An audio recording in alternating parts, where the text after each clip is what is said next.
金額と、あと味。安く多くお腹いっぱい食べれますね。やってます。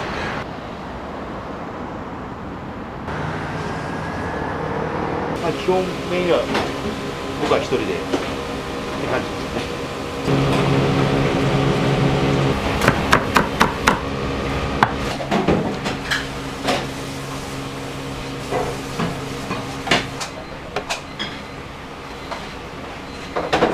そうしたら後でジャンボと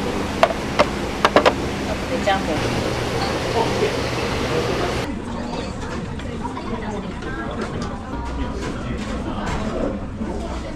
仕事に支障が出るんで。もうパンパンですよでも安いですね。金曜日に来たらもっと安くなるし、安いなってちょっと。そう言うてこの値段でもち豚使えることがないと思う。もち豚やけん身が柔らかい。うちは機械使うんで手切りやけん。これがいわゆる生パン粉。材料買うとスーパージャンボやったら10枚。肉だけで2キロあるけんねさ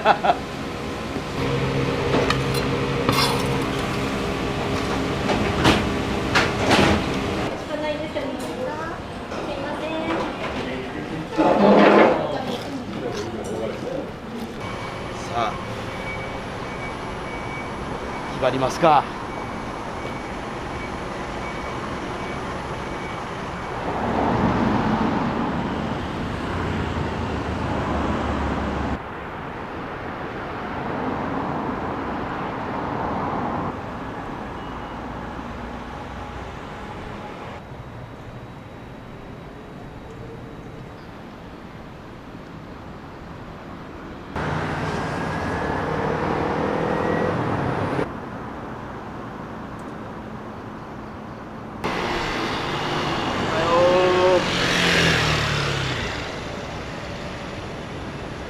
おはようございます。お願いします。よろしくね。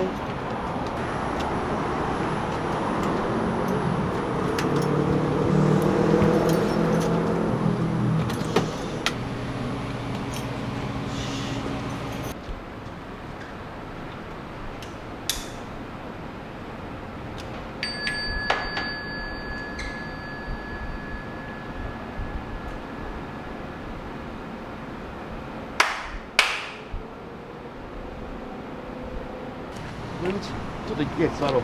はい。セントルメリックンブランド。前よっつってから39度。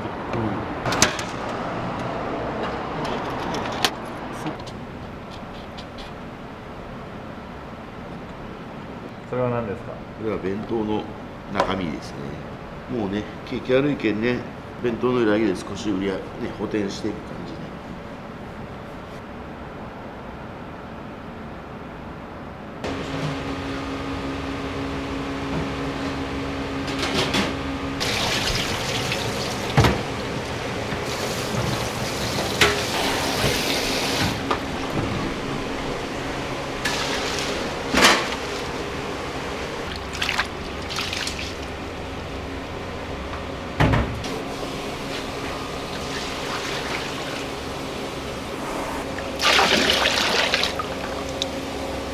お米は1日何合ぐらい。4升を6回ぐらいかな。なんで24升。1日ですか。35から40キロだからね。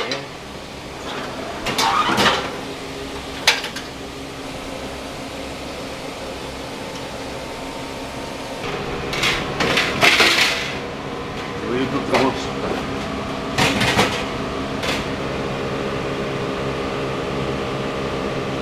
18で居酒屋さんに勤めて、そこで20年か。その後は、まあ、知り合いのとこで2年半で、まあ、ここかな。とんかつだけでいけば10年ぐらいか。飲食店勤務でいうと。27年。もう27年か。早いな。大村協定。オレンジ生パン粉。オレンジの皮を使ってパン粉を製造されるところらしい。これオレンジ生パン粉。まあ一応うち用に砂糖は使わずしてもらっとっちゃうけど、砂糖を使うと焦げちゃう。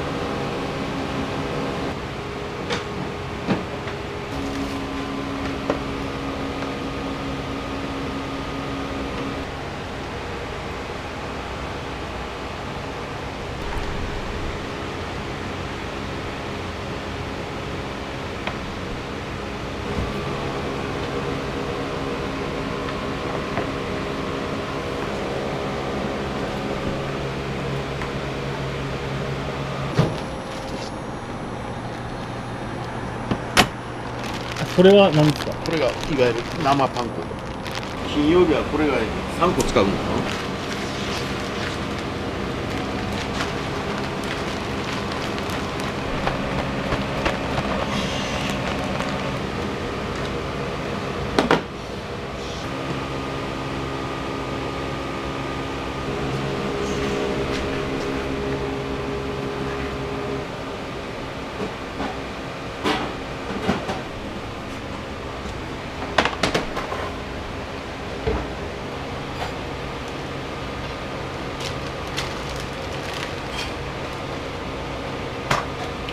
三元豚ってやつともち豚のロース。だいたい1日切るのが40から45キロぐらい。うちは機械使うんで手切りやけん。機械で切ってもいっちゃうけど、なんか危ないのもあるし、片付け時間で1時間かかるけん。だったら手切りの方が早いなと思って。機械じゃ味っ気ないしね。これで1人前180グラムぐらい。いい色しと。もち豚やけん身が柔らかい。ただね、脂身はね意外にしっかりしとる。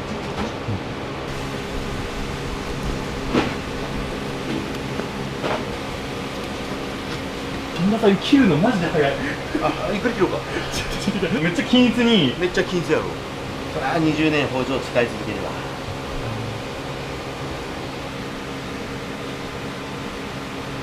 これでだいたい20ミリやね。約2センチぐらいやね。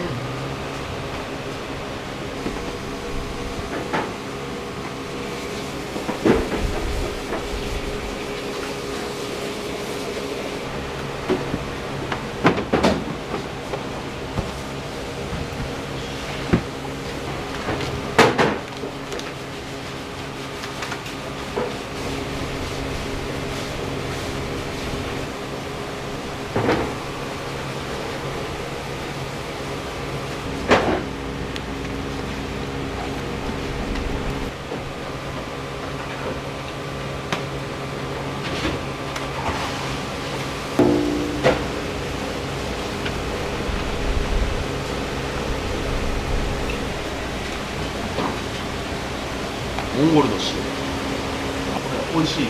本当に美味しい。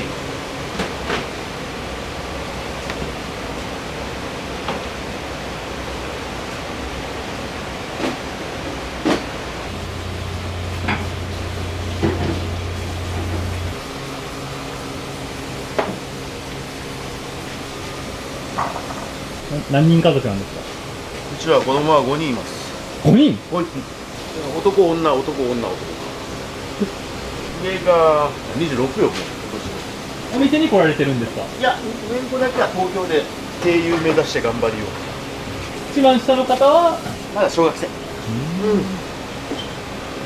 ごい包容力があるなと思ってるんで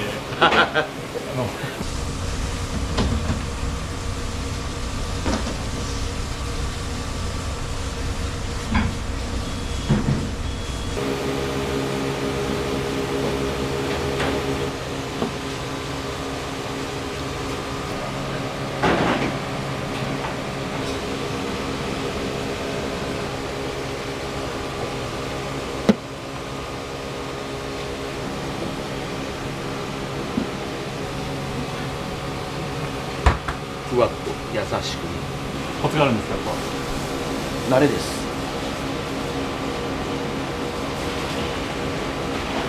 こういった作業も全部本田さんが。そうね。まあ基本メインは僕は一人でって感じですね。一番難しい作業は何になりますか？全てが上がりが違うよね。やるなら一番いい状態で出したいよね。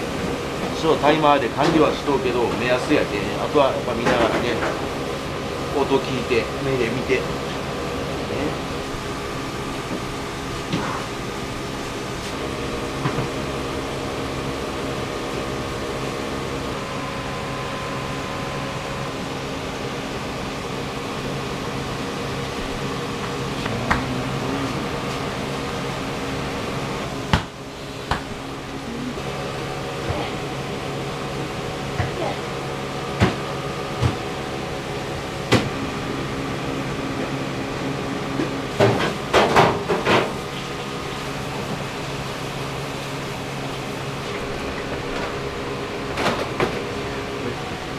大体これぐらいで1人前。何グラムぐらいになるんですか？ 220、30ってとこじゃないかな。波と中と大とあるけん、ダイヤとどうなるんですか？単純にこれが3つジャンボやったらね、これが7枚分ぐらいかな。スーパージャンボやったら10枚。宝くじ肉だけで2キロあるけんね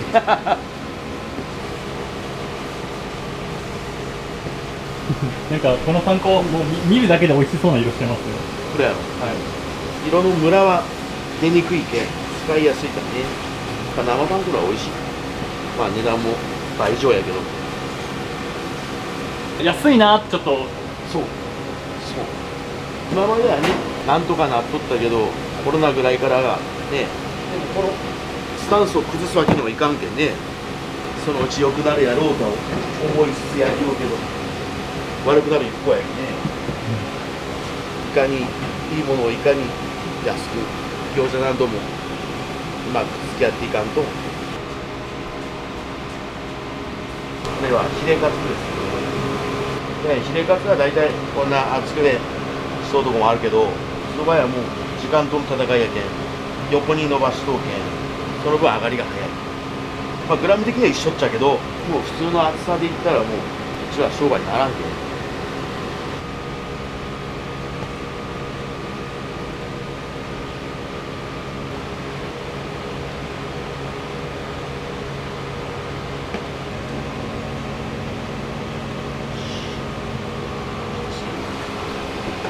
よし、パンが潰れるからね。すぐ使わないと悪くなっちゃうんで。うちの場合は1日でもダメなんで、そこは悩まない。よいしょ。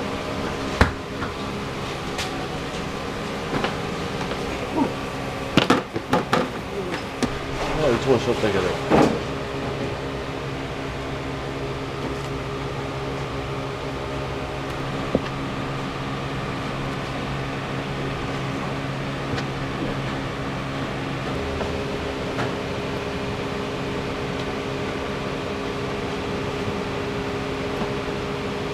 やろ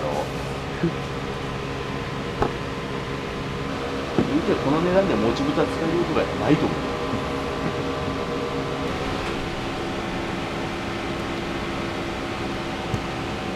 食べる人が食べたらやっぱ分かるけどね切ったら分かりやすいと思うんだけど、これ弾力が全然違う。もう柔らかいよ、プルプルやん身が。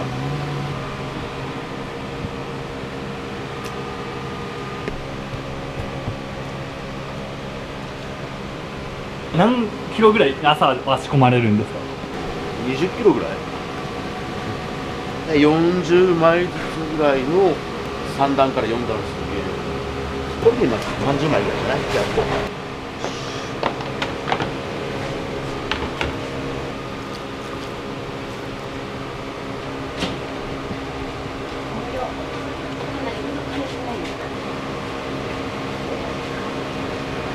奥さんですか？生パン粉やけん下の水分吸い上げるんよね、パン粉が。その火使ってしまわんと使い物にならない。これが衣入れたらもう 250g。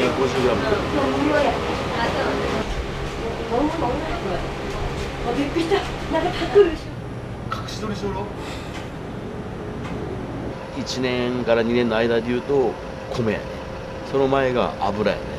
米がもうちょっと戻ってくれるんならバコッとね本来の大盛りの量に戻すつもりではおるっちゃけどね。器でどうしても少なく見えるかもしれんけど、ファミレスの大盛りの量が普通の量やけんね。実際だって大盛りは 500g あるけんね。普通で200あるけん、ね、まあそこは崩せん、ね。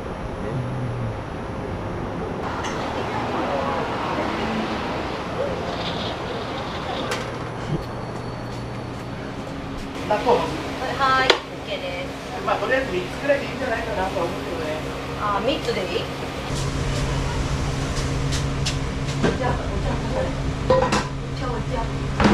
？3日分ぐらい作って冷やしとくんですよ。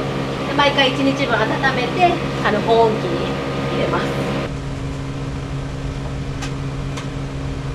持ってる持ってる。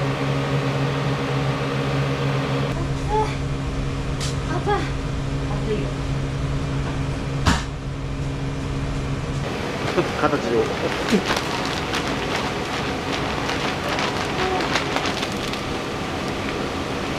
すぐなくなるんですね。なるよ。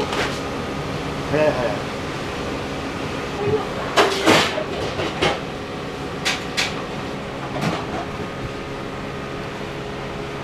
50代の若いですよ。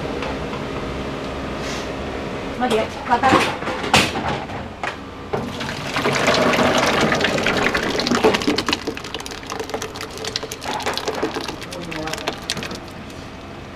入れます。よいしょ。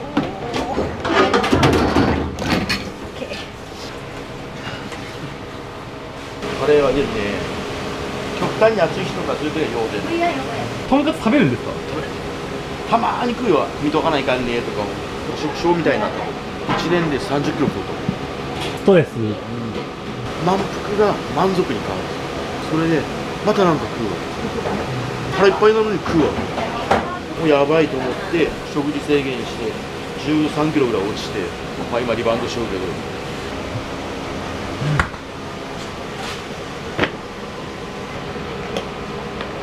でもまだつけるんですか？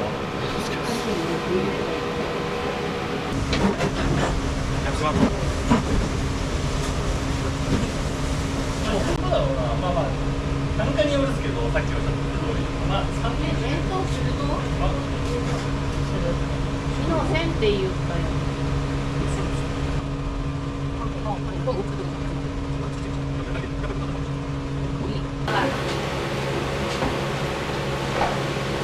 どういった方が多いんですか？やっぱり昼はサラリーマンの方はメインね。最近小食の人は増えたよ。今日は食べられんちゃけど、揚げ物が食べたいとか。うわ、めっちゃ出てきた。そう。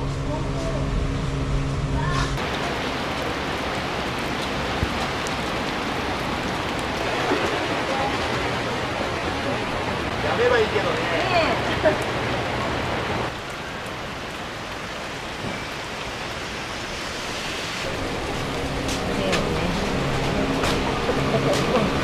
これと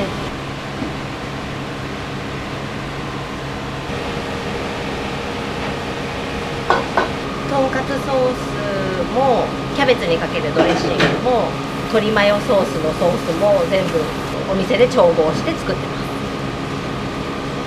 ちょっとね、大きいからちぎらん。よいしょ。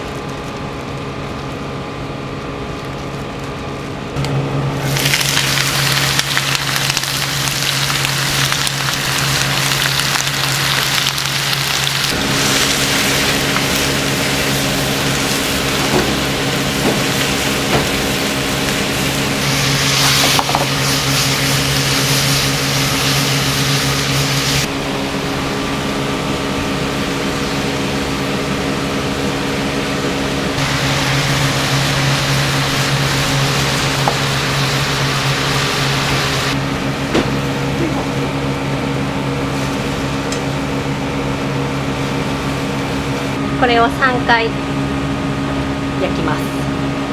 とんかつとこの生姜焼きのセットが日替わりなので2種類楽しめるので人気は人気ですね。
大体これよいしょ。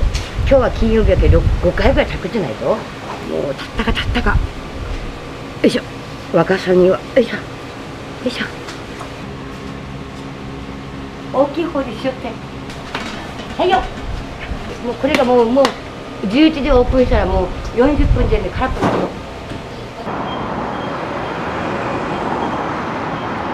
火曜日と金曜日をお祭りっつっていわゆるうちのイベントでやりよったよね、その当時はもう600円とか500円とかやったけど、それでもやっぱ安く出してあげたいけんちょっと残して、今日はこれ金曜日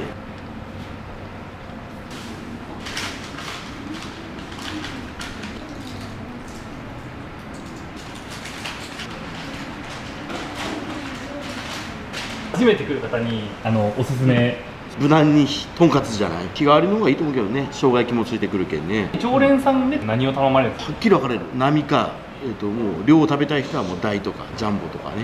スーパージャンボってメニューがあるんですか？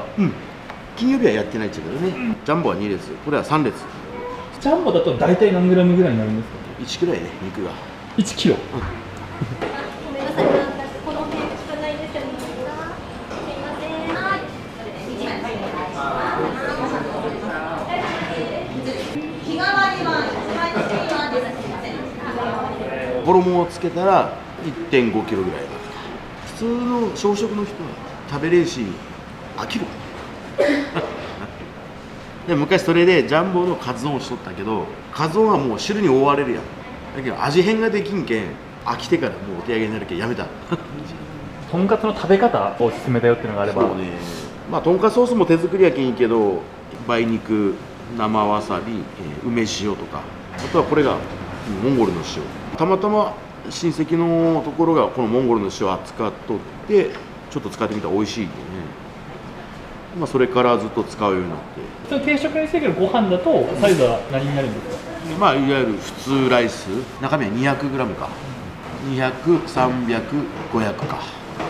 で今ね、こうやって推しで山形県産でいう俗に言う無菌豚ってやつなんだけど、それを肉厚でこの値段で食べれるようになんとか頑張って提供します。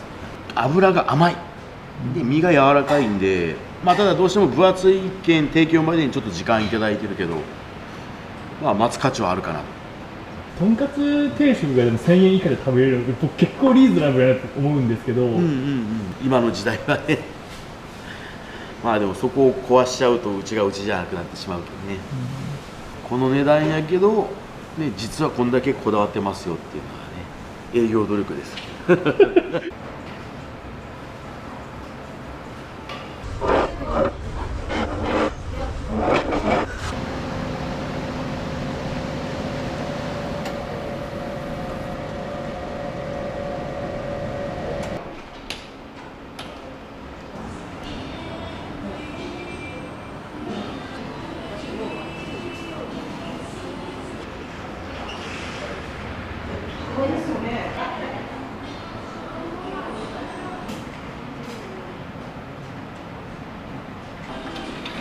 いや、まだ、止めて、いや、それ、止めないけんかな、やっぱり。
カツカレー200番、ヒレカレーは10番です。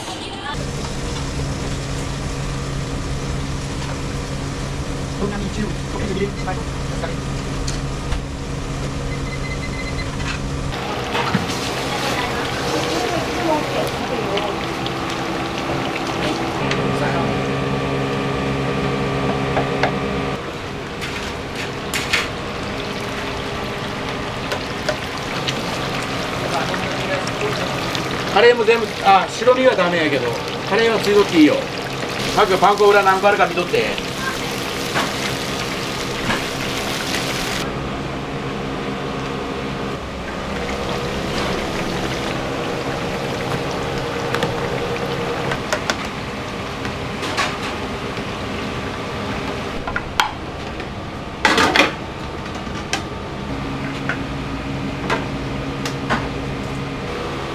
これ神様の分。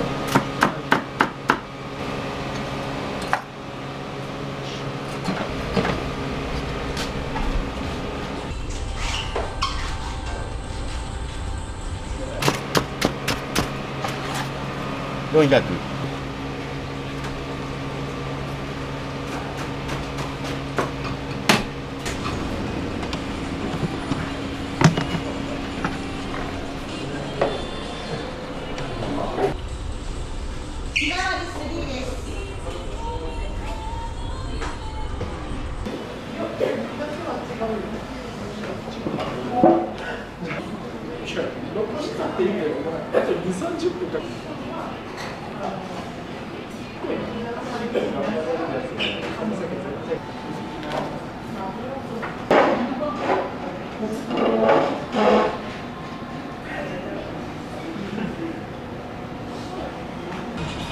はい、どうぞどうぞ。いらっしゃいませ。お疲れ様です。はい、カウンター席お願いします。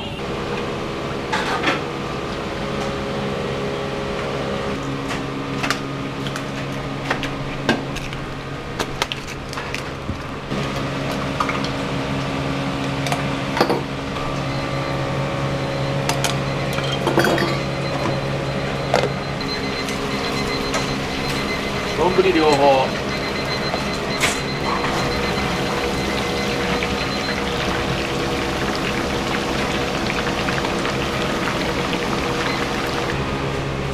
はい、店内どんなに。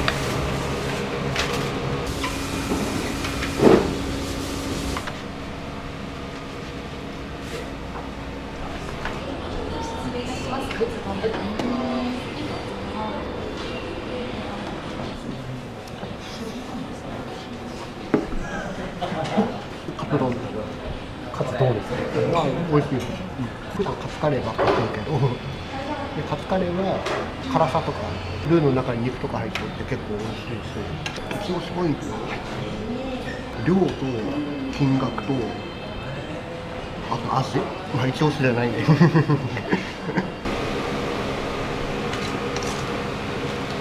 はい、白身。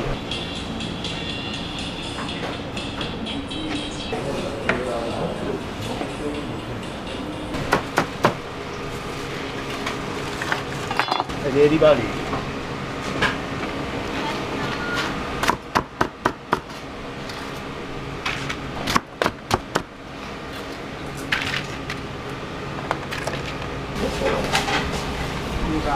ヒレした。はい。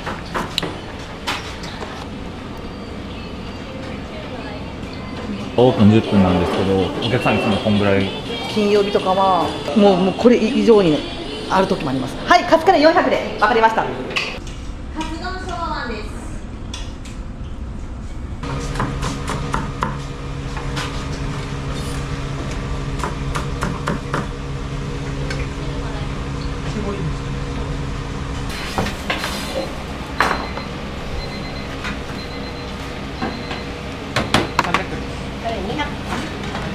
カレー両方いいよ。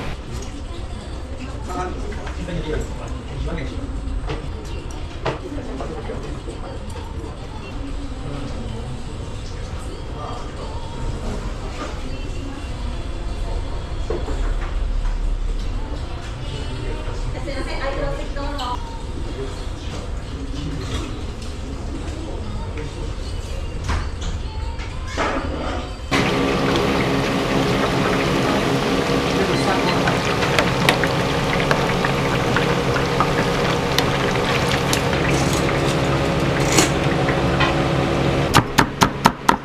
が助かる。チームリートつけないです。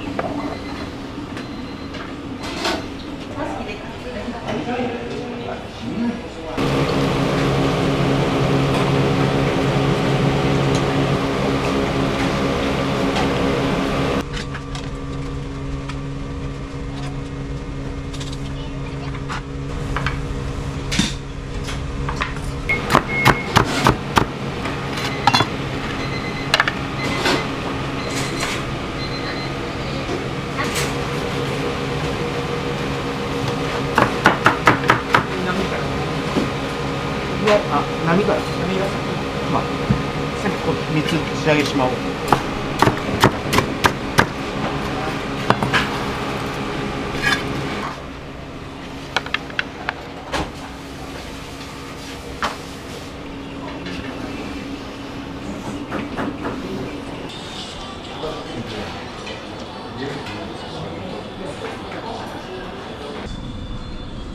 海ドランでも見たら分かる。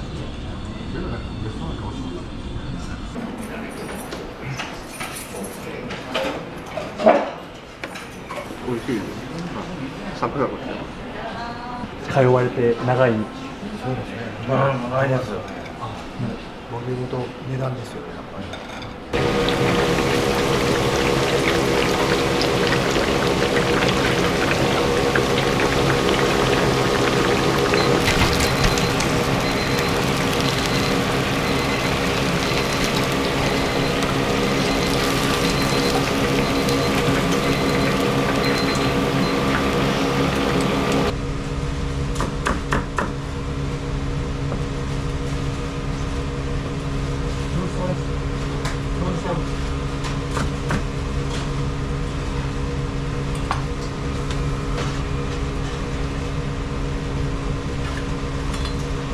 このパズルみたいにしてるのはなんでなんですか？形合わせ。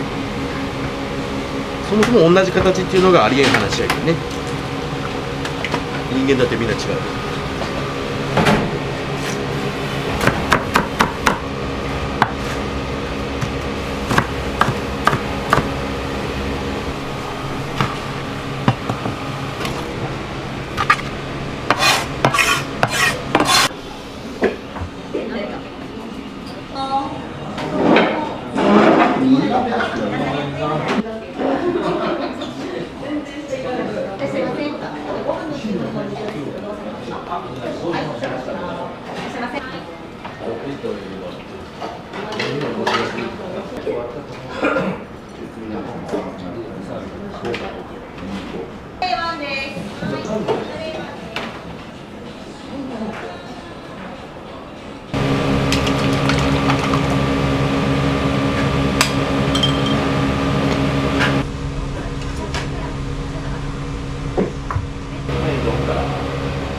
もう全部食べるんですか？時間との戦いです。でももう今だいぶ減ったけどね。前なら金曜日はノンストップやったけど、若干なるとやっぱ値上げしたけどね、しょうがないけどね。まあでも当たり前って言ってくれる人も多いけん、これでも安いよって言ってくれるけどね。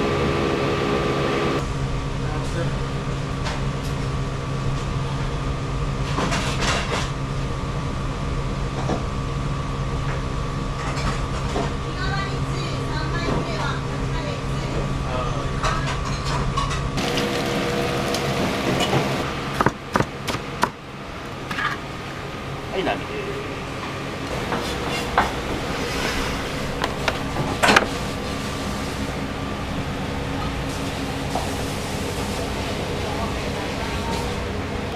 親子丼400万です。親子丼400っていうのはご飯のグラム。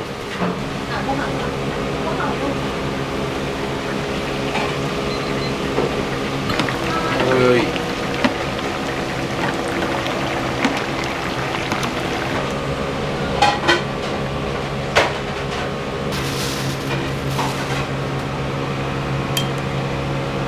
親鶏、地鶏とせせりと、普通の親子丼やったらどこにでもある。でどうせなら牛しかないものを作りたかったけどね。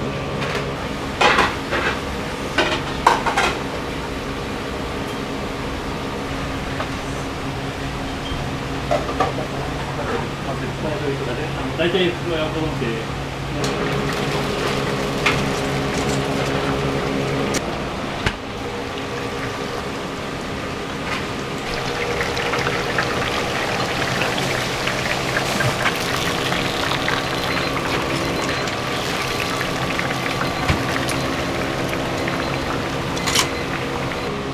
カレーライス作っていいよ。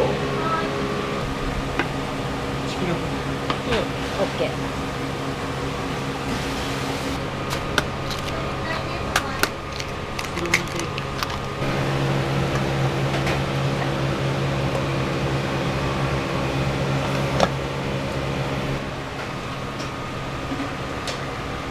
400。はい。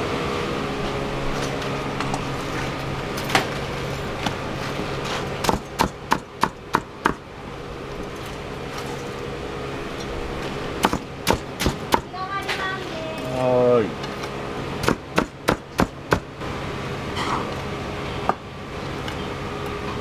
これはとんかつの小さいやつです。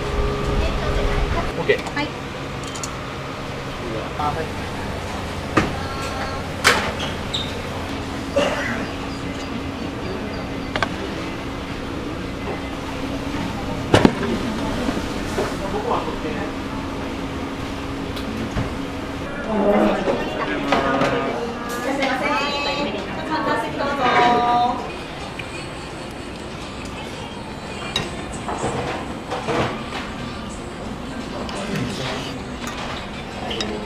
親子丼ですね。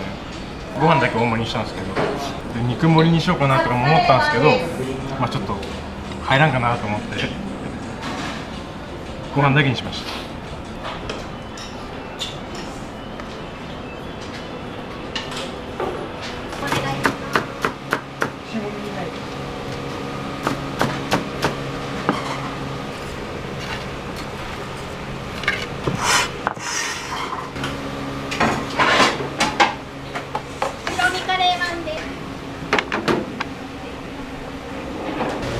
お願いします。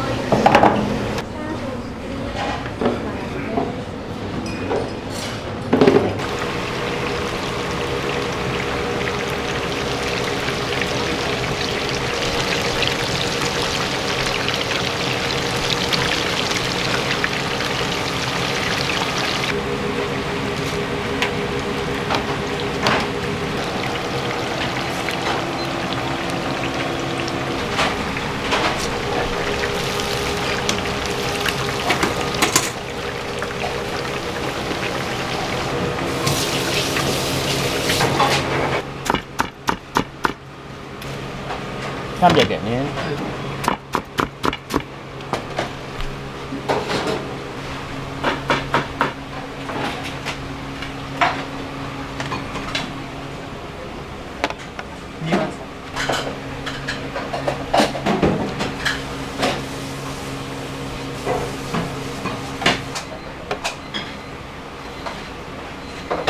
はい、白カレーです。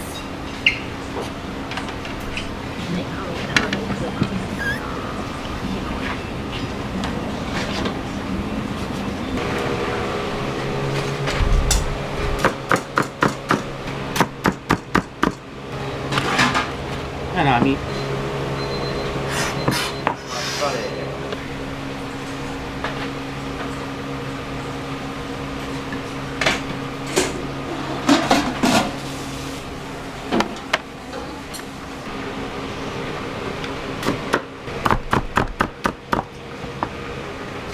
い、波。並で。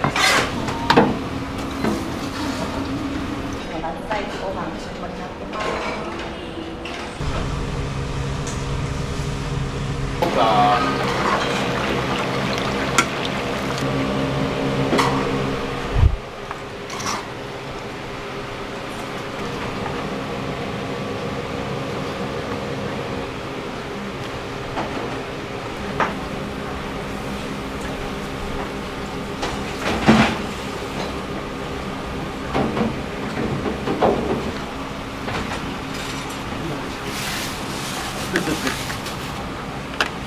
失礼いたします。大変お待たせいたしました。ちょっとご飯中になってます。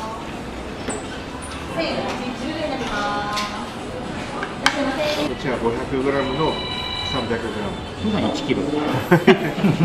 仕事に支障が出るんで普通に定食頼んだりするんですけど、ちょっと今日カレー食いたいなと。辛くて美味しいです。スパイシー。鶏マヨネーズ。ありがとうございます。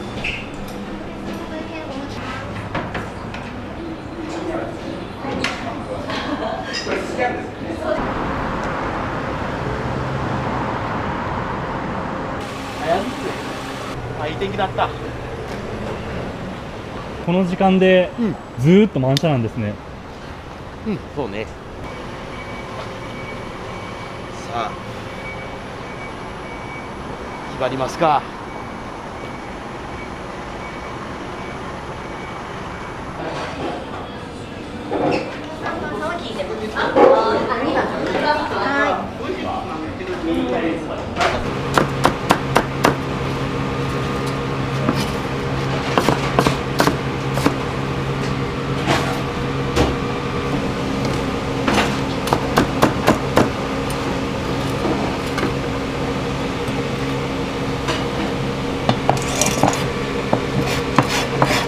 そうしたら後でジャンプ。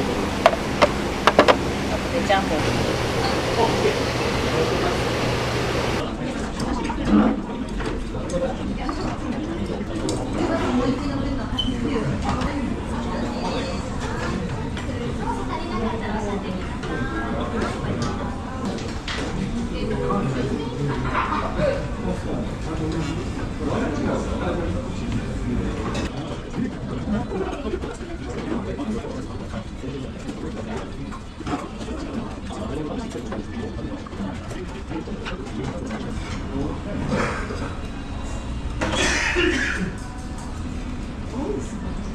とんかつ定食の大をいただきました。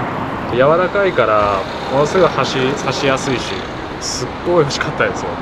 いつも大ですね、もうパンパンですよでも安いですね。金曜日に来たらもっと安くなるし、味も美味しいし、一個一個が丁寧だからですね、食べる側もワクワクしますよね。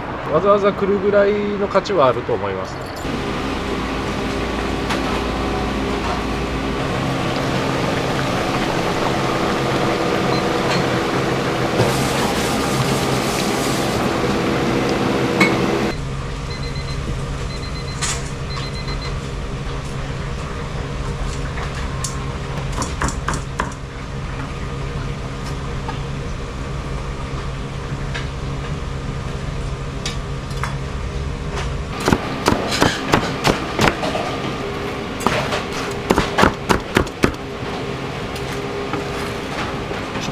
はい、カツカレー。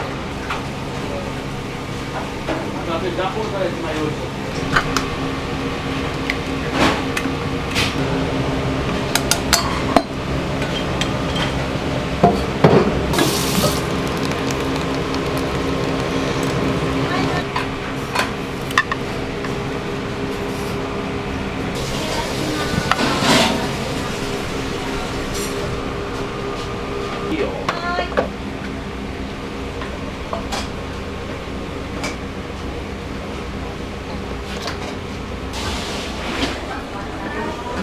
ありがとうございます。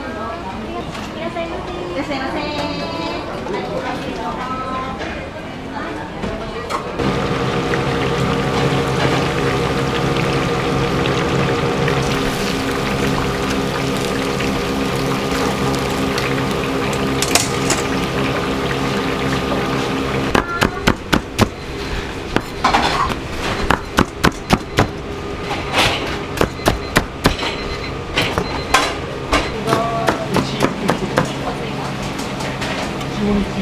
はい中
別皿なの。これ4。は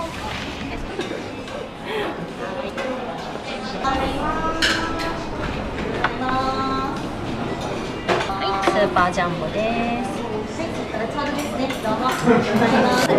この辺少ないですよね。すいません。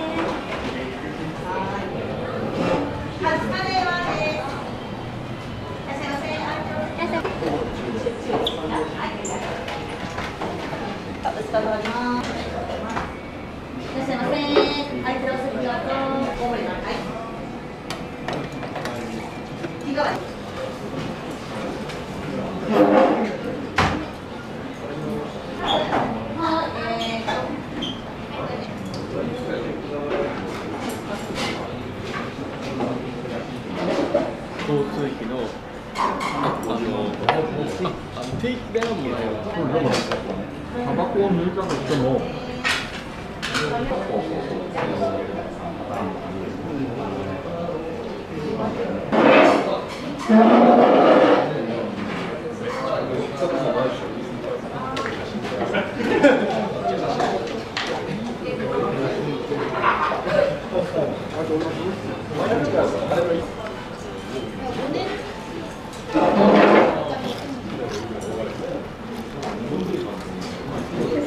今日これは多い方なんですか？ぼちぼち大体いつもなら2時からもう一回ピークある。これ違う高さあるじゃないですか。兄弟やけどのれん分けで中身は自分の好きなようにしなしょうよみたいな。全然違う。もうパン粉も違えばやり方も違うけん。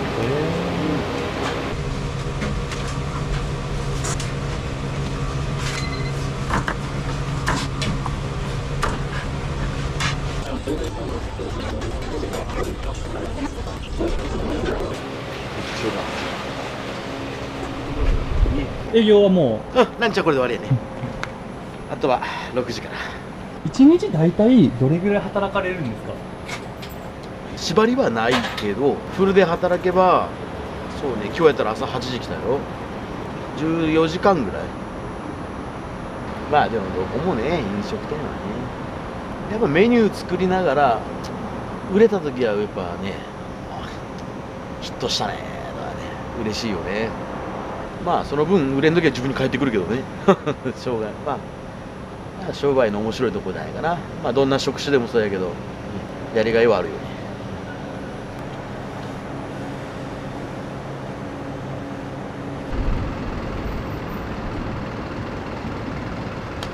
本田さん、今日はありがとうございました。いいえ、お疲れ様でした。今ちょっと力を入れてることとか頑張ってることがお伺いしたい。そうですね、今やっぱこの山形豚に全力を注いでます。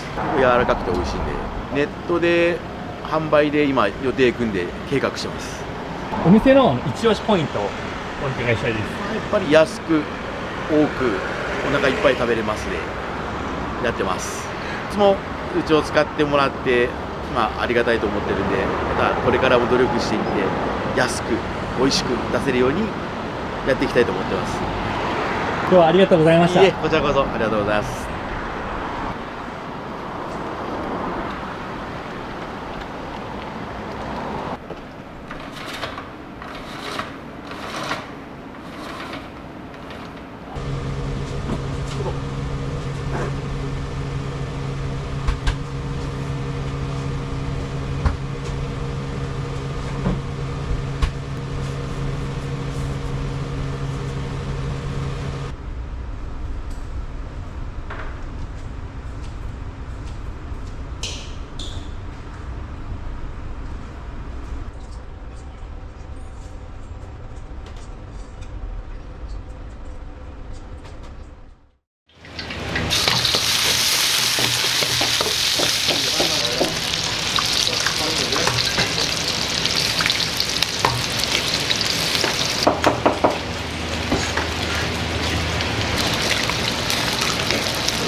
これはすごいです、うんこれ全部取っていいかなびっくりしましたこれが食べ放題ならもうここ以外ないですね。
来。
可以打车的这种，这个单就行。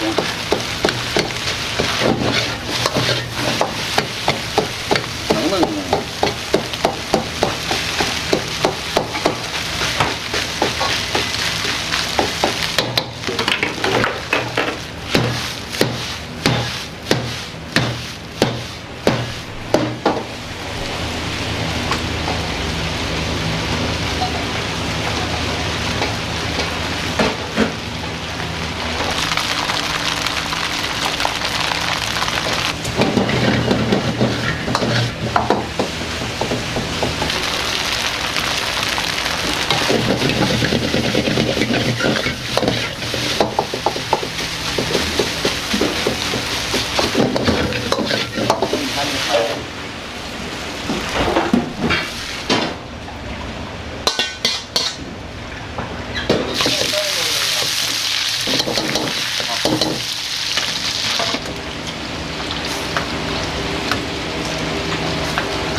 ค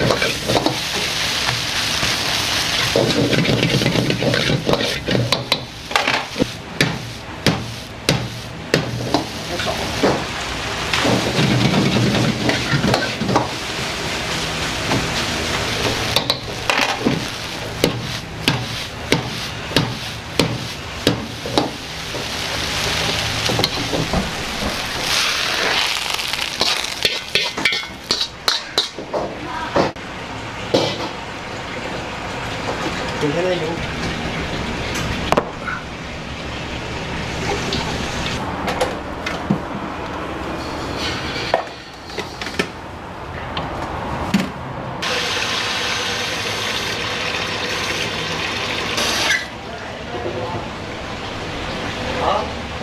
这个有一天到晚的。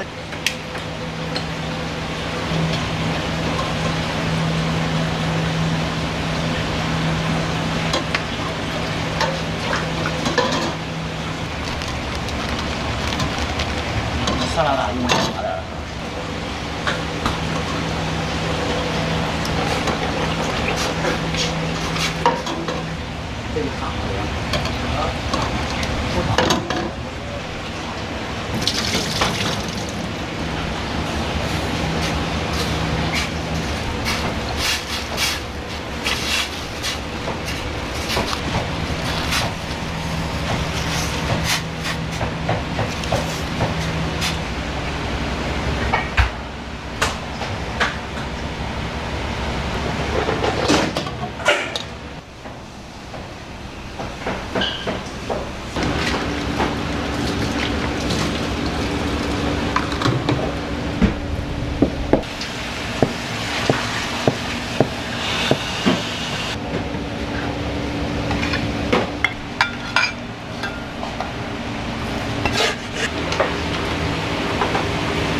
不行，让他把桥能开吧。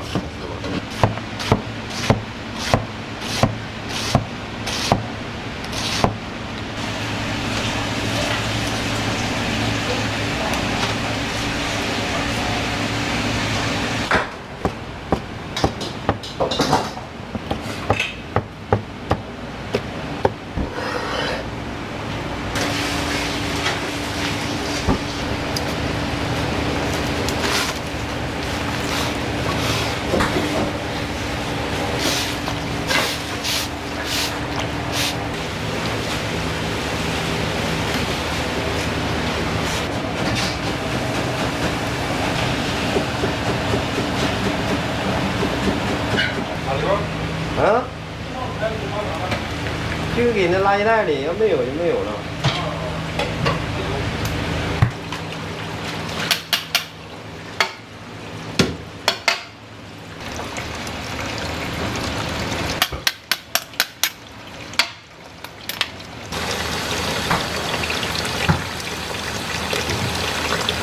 差不多有点，有点。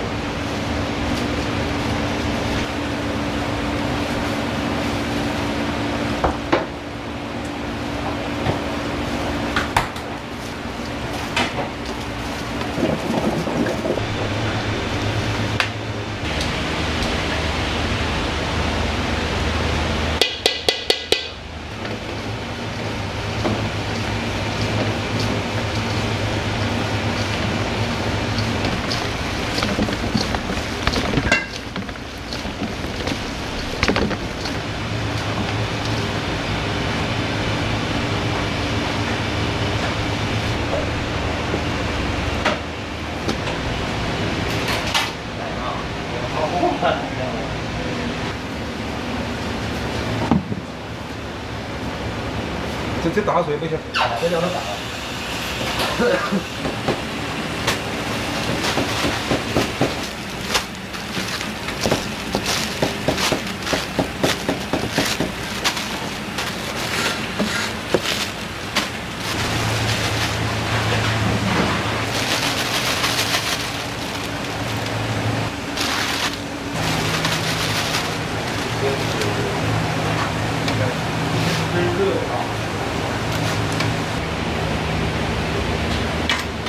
这么大看流。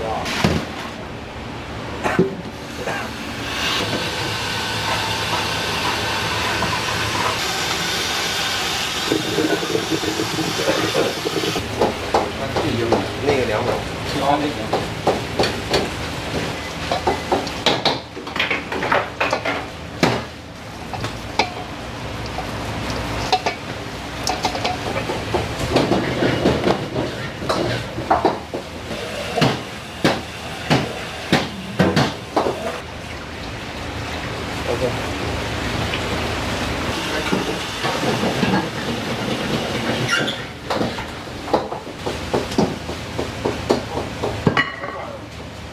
水不行，别让它打。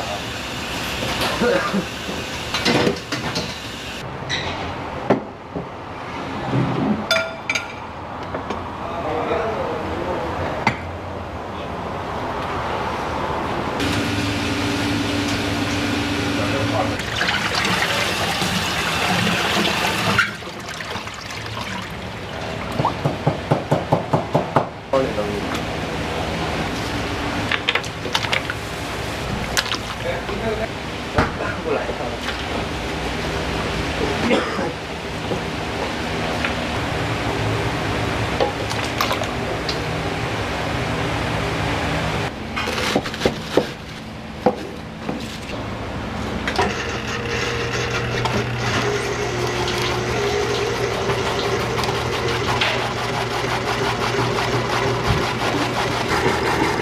因为刚才他这个后期是出然后那个的话，效果好的。可以。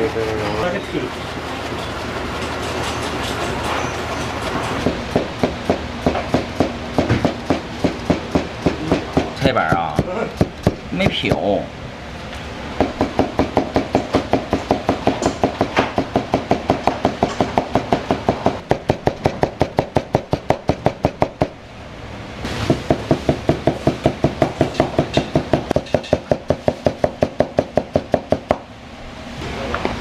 没有，你就随便放多少放一下。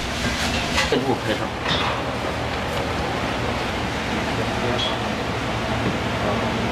那个大哥，我拿一个那大白糖。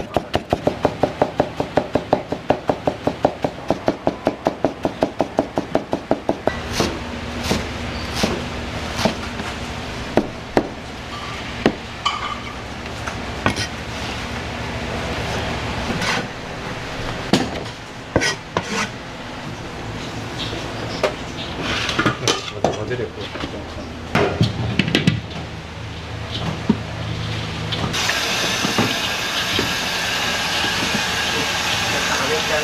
啊，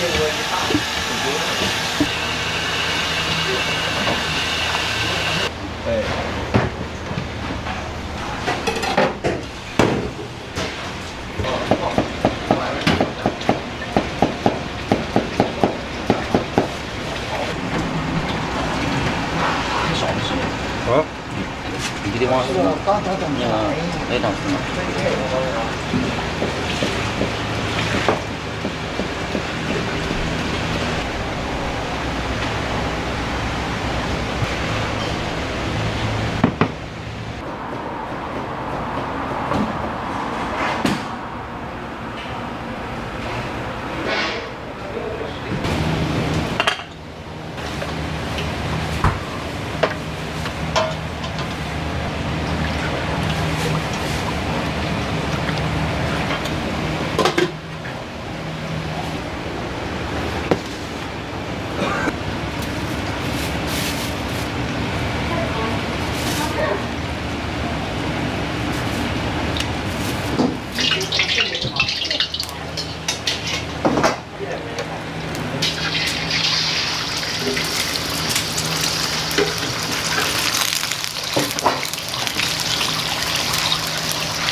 看着好看。再加点是吧？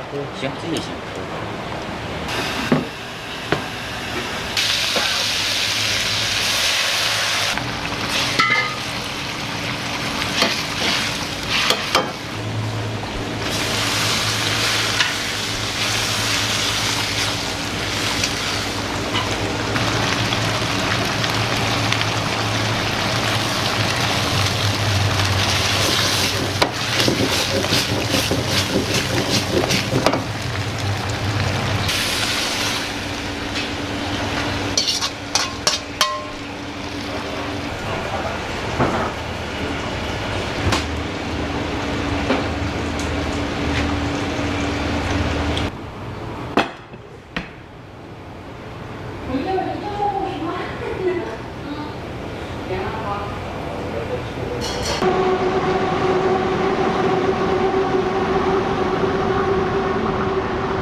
回，他一会儿还得回来呢。左手边的啊，还有一对。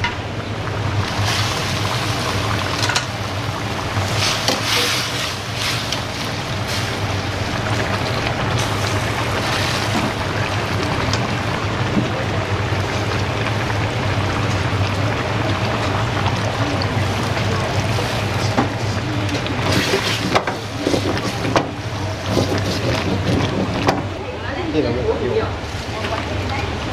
啊，那头没打。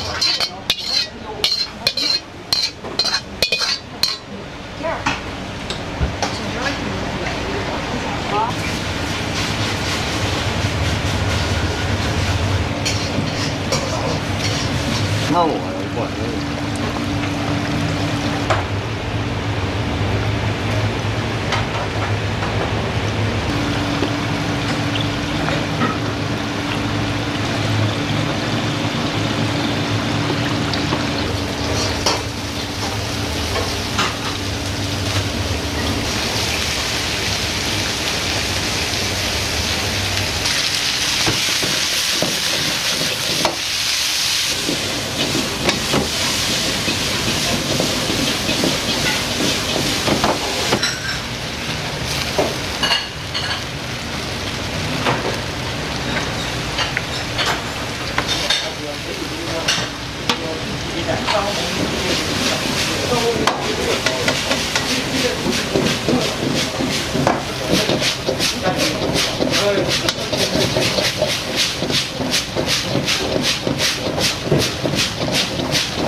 咱们俩吃那再给你们吃啊？拉个小你不吃就挑出。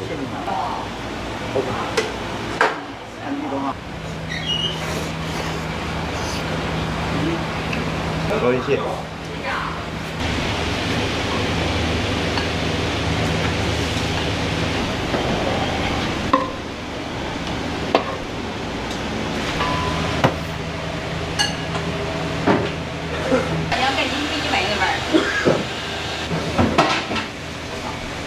这里边不点饭，羊油拿走。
サ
ービスで。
外側がサクサクで中がすごい柔らかくてめちゃくちゃうまいです。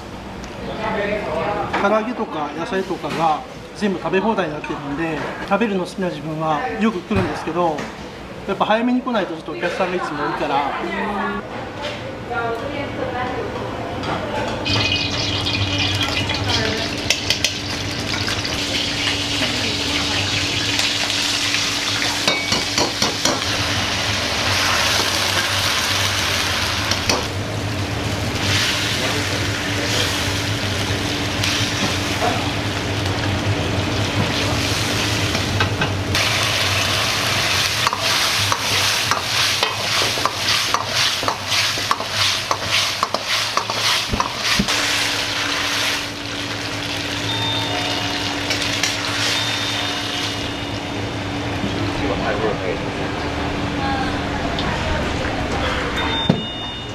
料理好了。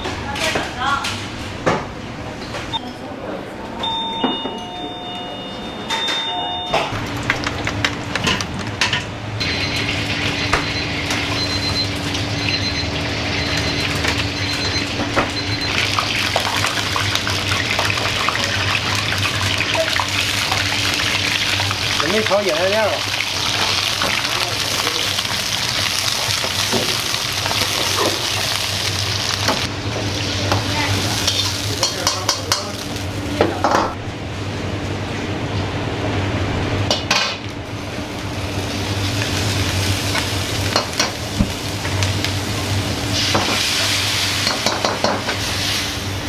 不用铺了，不用铺了，不用铺了，没叫紧。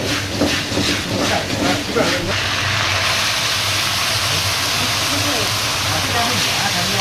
不是，越不愿意不变，你轻轻捏一下就。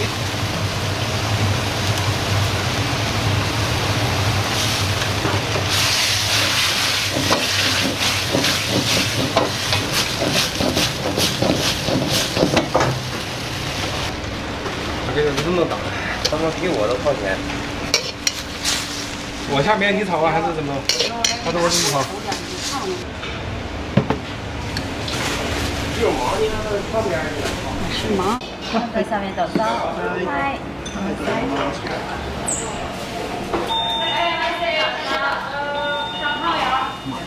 魚介類の味と辛みがしっかりついててめちゃくちゃ美味しいですゆっくり食べないと口の中やけどするんで弾力が最高です。ここの刀削麺が多分一番美味しいと思います。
比我昨天喝多一个了。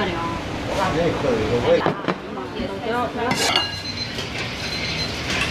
麻辣面还是香辣面？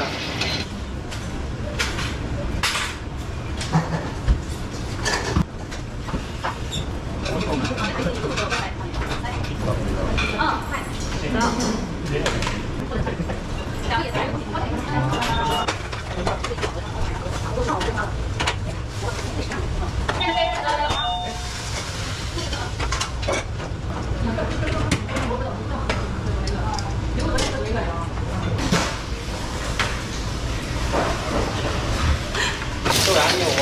有，拿过来。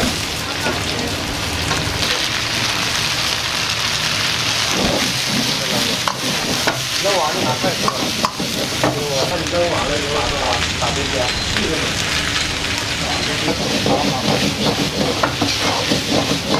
哎，半勺对的就是那个小。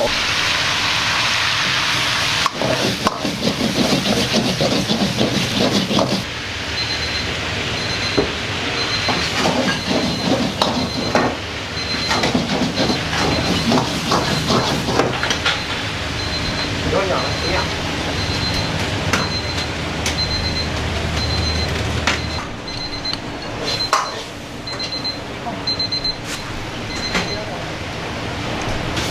这个打是他们关，对，把那个关一个补一个。是不打下了？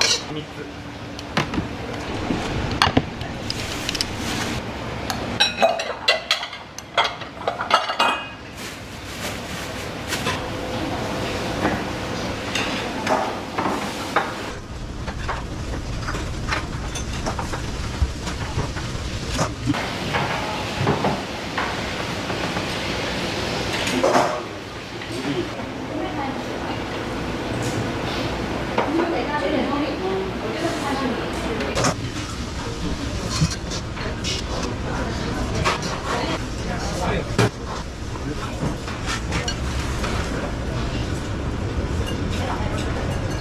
菜のたっぷりラーメン美味しかったです、はい、お昼だったらやっぱいろいろ食べれるのが一番いいと思います。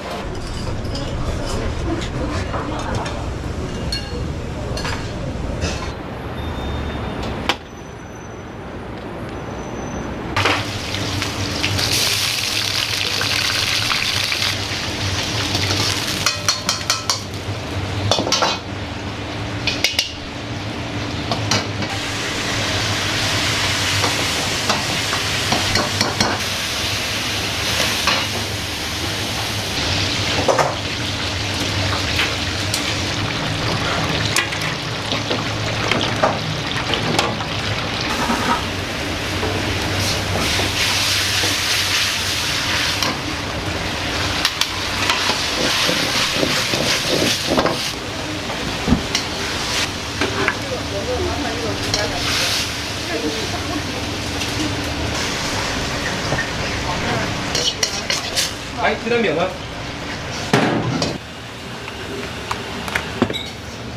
スマートナス。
チャーハンがやっぱ美味しいです。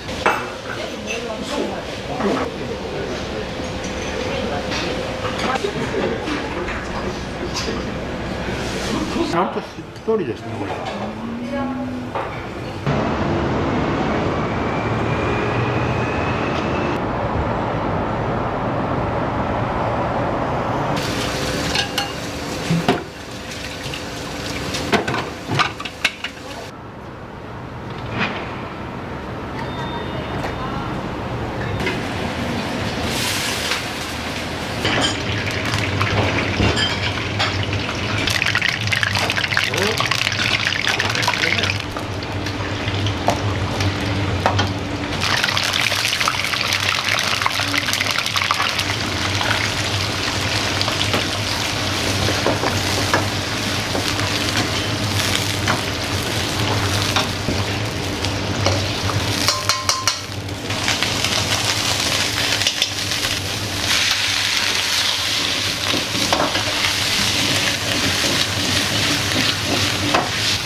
全部だ。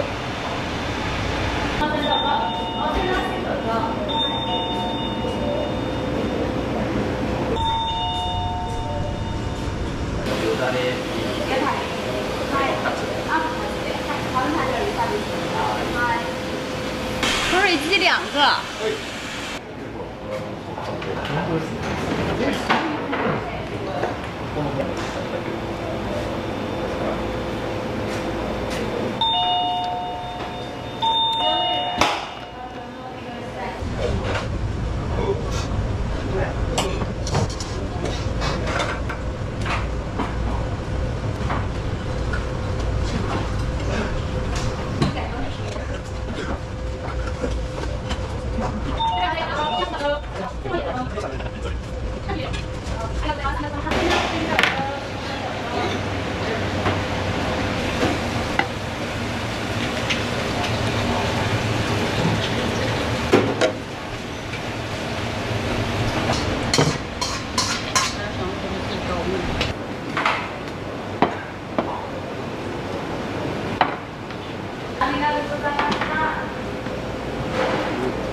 感じで。今日はよだれ鶏です。美味しいですね。全然いける辛さです。もうお腹が空いた時はしょっちゅう食べ放題なんで。この値段でこれはすごいです。お昼からのお仕事に備えて。でも眠くなりますね。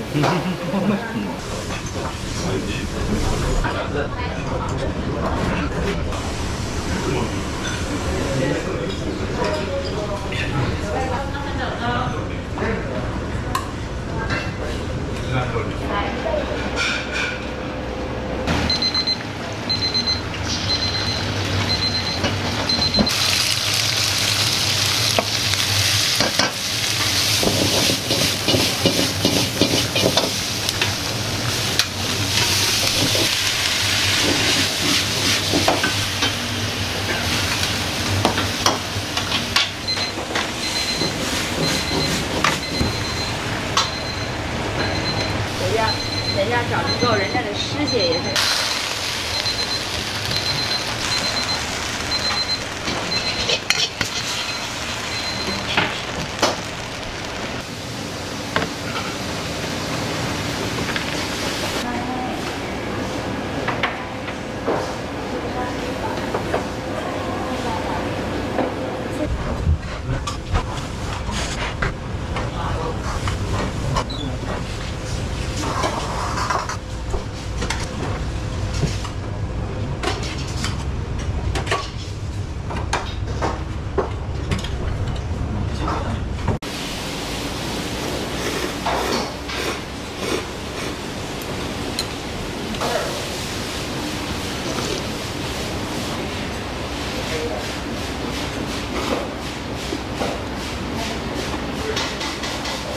手まりな定食とセットで台湾ラーメンがあったのでそちらを注文しました。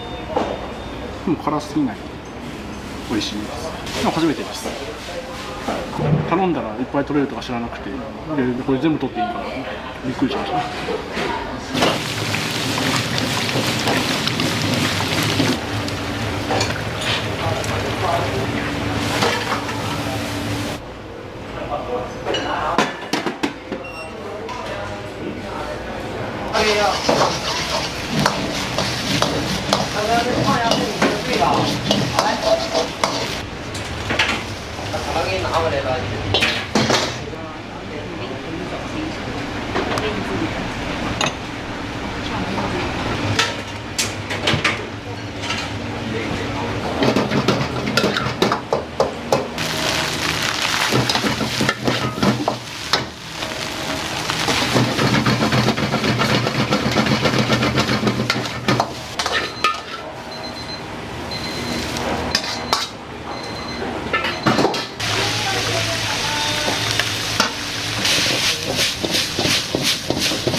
干し前菜、もやし前菜とキャベツ前菜で唐揚げ一番ですごい、美味しい美味しい。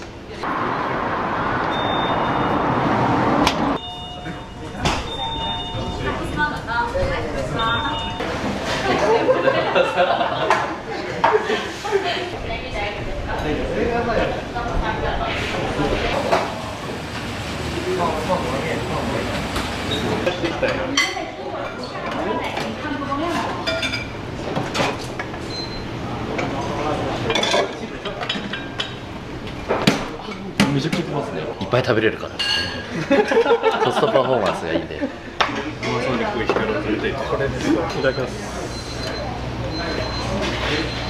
これ食べ放題やろ。やっぱ唐揚げが食べ放題なの本当にありがたい。チャーハンも食べ放題なんですよね。チャーハンと唐揚げがあれば満足度が高いということですね。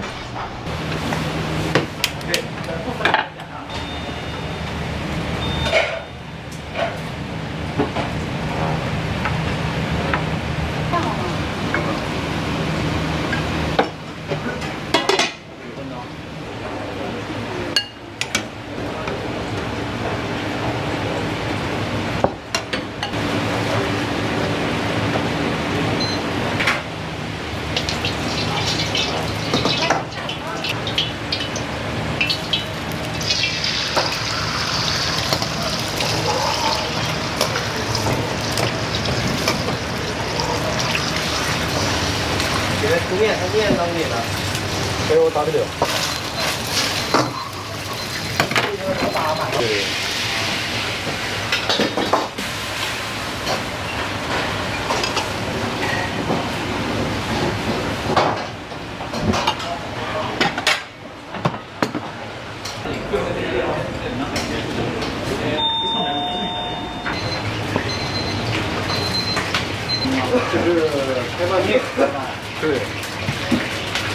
对。ございます。ございました。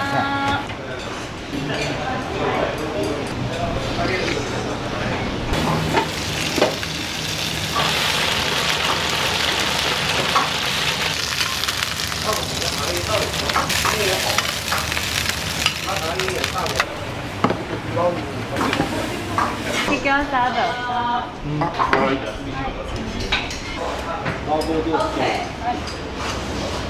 これも大丈夫ですよ。あ、じゃあこれで。今忘れて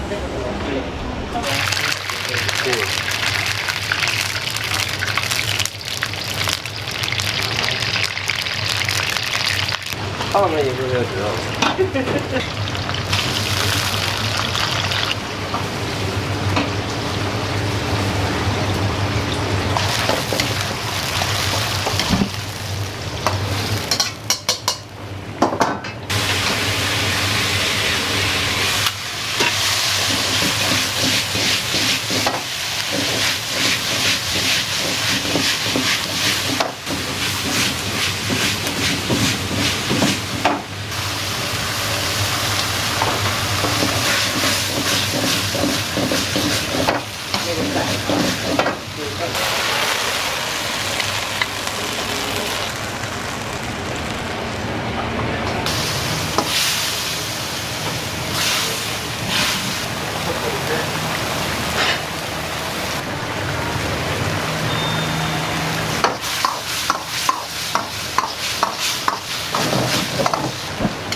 チャーハンうまい。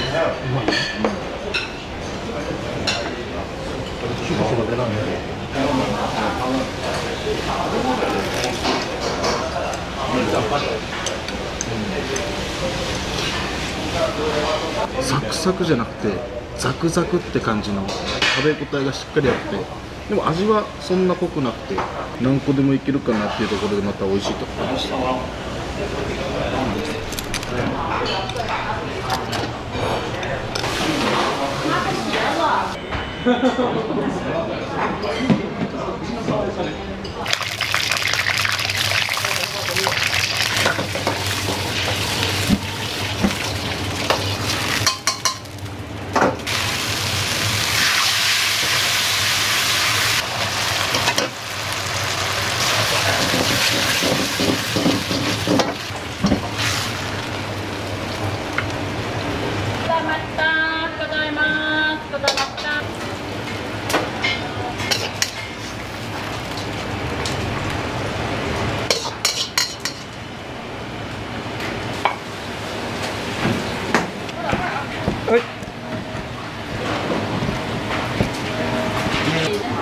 我给你拿回来好了，拿回重整整，别上电视老往看着那个。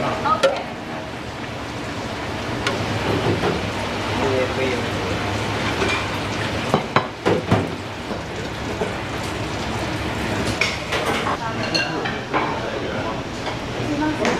ただきます。そう。四川風でピリ辛でめちゃくちゃうまいです。2回目ですけど、何を取りに来たの？唐揚げですね。美味しいですね。これが食べ放題なのはもうここ以外ないでですね。揚げたて。3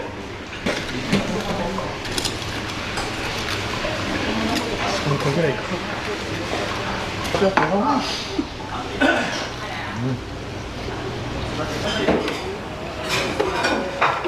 3人前ないかもしれない。うまい具合に。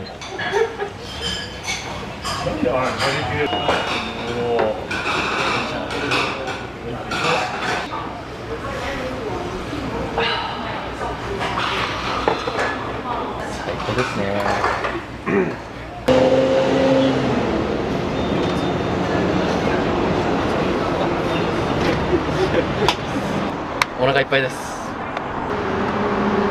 りがとうございました。お疲れ様でした。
チャーハンで皆さんどうぞ。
ワンタン。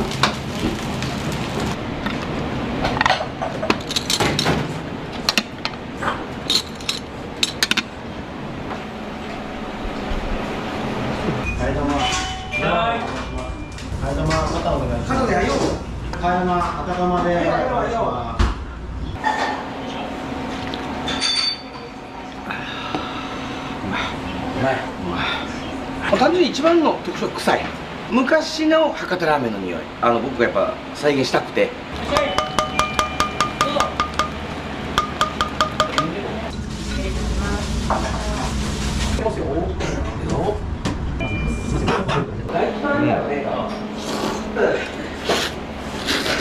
今3杯目です。美味しいです。スープはあっさりの中にコクありみたいな。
もう出尽くした骨とまだ出るやつとかこう選んだりして、うちはずっと継ぎ足しですけど、一回一回抜くのを見せてからだけなんですよね。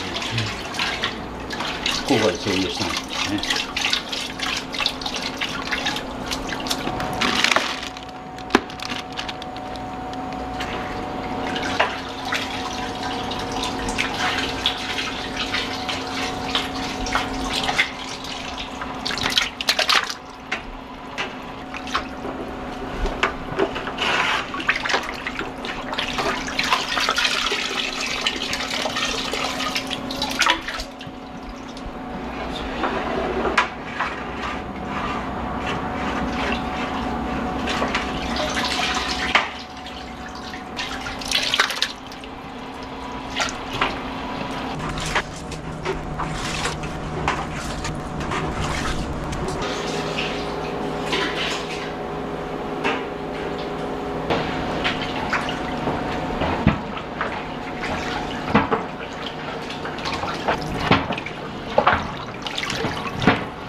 これがですね、もう何回も折れたんでですね、これを使うようになりました。最初ちゃんとこれ用の棒を使ってたんですけど、やっぱ毎日やってもう2回も3回も折れちゃったんで、もう結局これがやりやすいですね。今まで見てきたラーメン屋さんの中で一番太いです。こ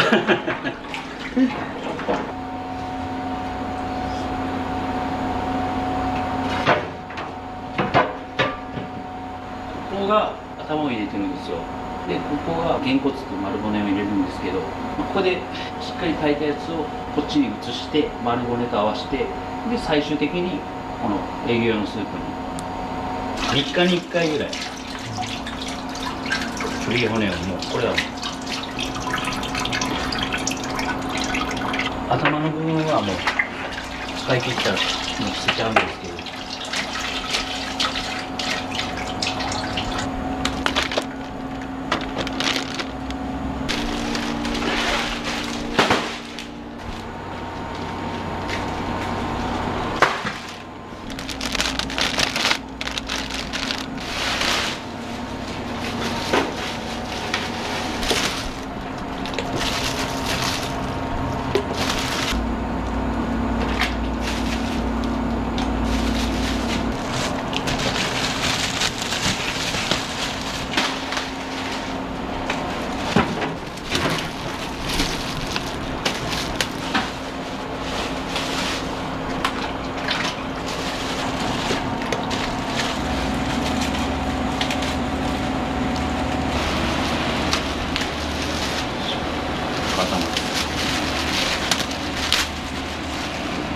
半分隠してあるんですけど。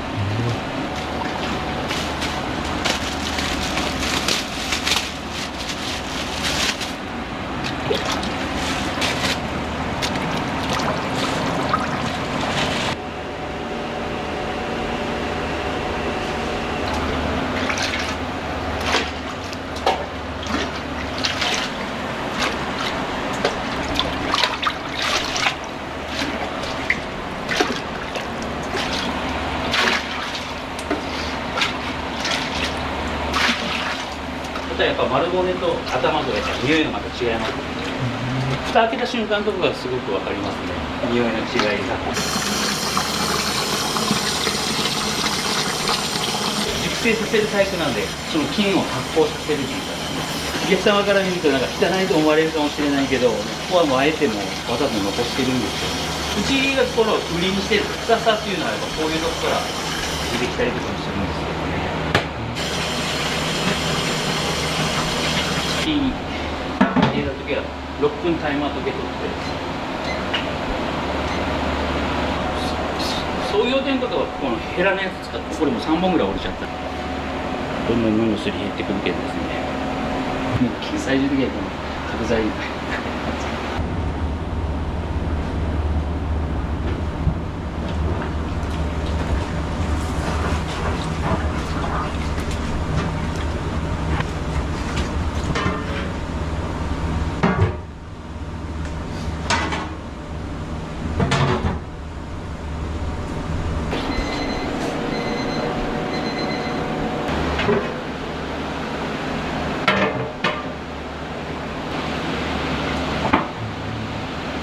そういう骨を崩さないことには何かメリットというか、そういう味がこうなるとか。そうですね。さらっとしたスープが作りたいけん、あまり骨を崩さずにですね、やってみました。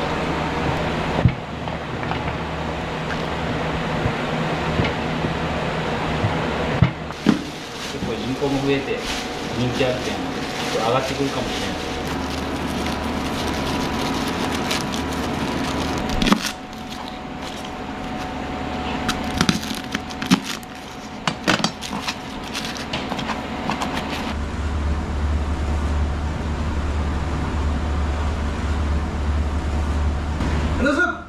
お世話になります。単純に一番の特徴は臭い。臭いって言っても久留米とかそっちの匂いとかじゃなく、昔の博多ラーメンの匂いっていうのを僕がやっぱ再現したくて、大胆に作ってるように見えて繊細に結構いじってるんですよね。臭くする過程っていうところがあって、それをこうしっかり計算しながらやってる。だから臭いラーメンが好きな人に食べてほしい。匂いだけじゃなくて、もちろん味が濃度が高くなくて、そうさらっとしてる。で油が上にクッと入ってるから、女性でも「あらこれ食べやすい」って結構おっしゃられます。隊長、声でかいですね。あ、ごめんなさい。迫力がうまいこと調整してください。今日来てくれたんだろうけど、夜の9時の時点でもう予約とかなければもうさっと自分で閉めて帰ってくるんですけど、昨日そのさっき言った中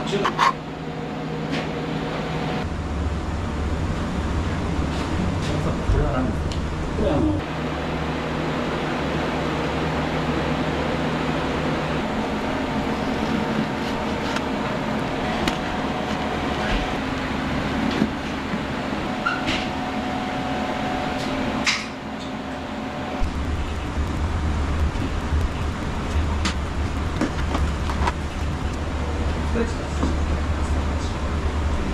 1月1日オープンで1しか空いてなかったんで。おはようございます。今日 YouTube 撮影で、今日お客様来んかもしれない。どうしようか。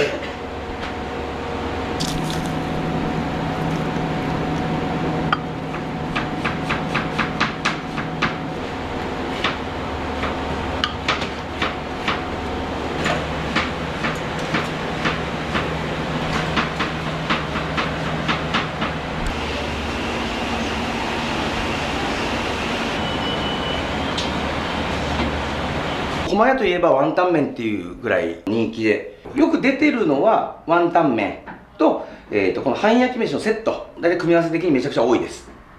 もともとですね、この1000円の替え玉塩代、この値上がりする前はご飯までセルフで食べ放題にしてたんですよ。でもご飯はちょっともう移しましたけど、ラーメンと替え玉何回でもっていうので1000円で未だにやってます。平均でやっぱ5玉ぐらい。平均で5玉？はい。よく食べる方は7玉。毎回 7玉食べられるリピートの方もおられます。お願いします。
最高杯数、オープンの時で181やったかな。81杯、200いかないやったですね。181やったと思う。ケンボーちゃんが夜中来てくれて、いらっしゃい。いらっしゃい。どうぞ。こちらですね。昼と夜で出してるのと違って、今の時間は狛江の代表作の発酵豚骨ってこっちの方になります。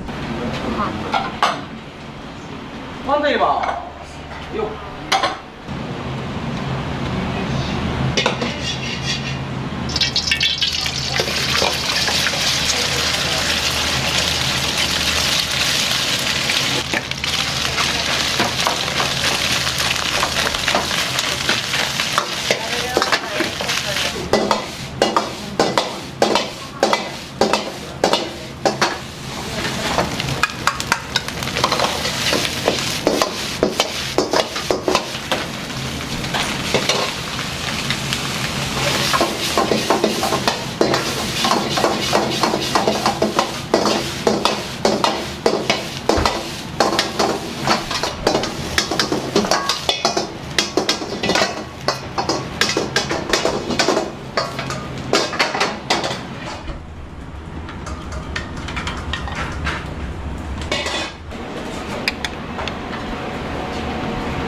はい、焼き飯です。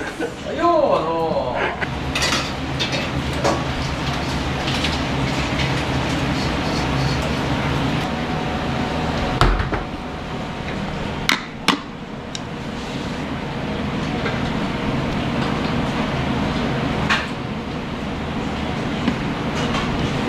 はい、ワンドミニ一応行きますよ。はい、お待ちです。どうぞ。はい、どうぞ。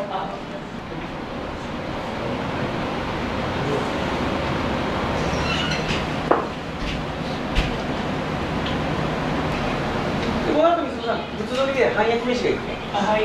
一杯ずつで。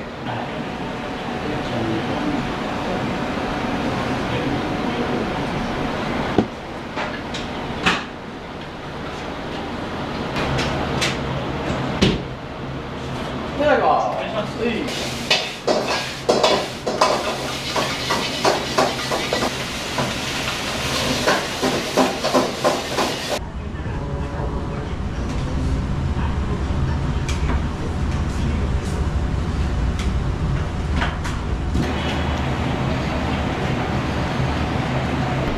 玉入れますね。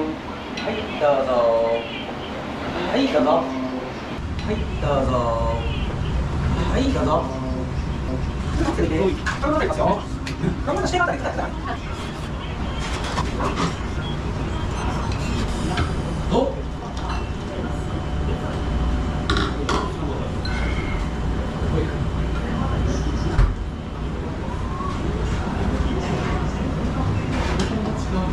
ランチはですね、は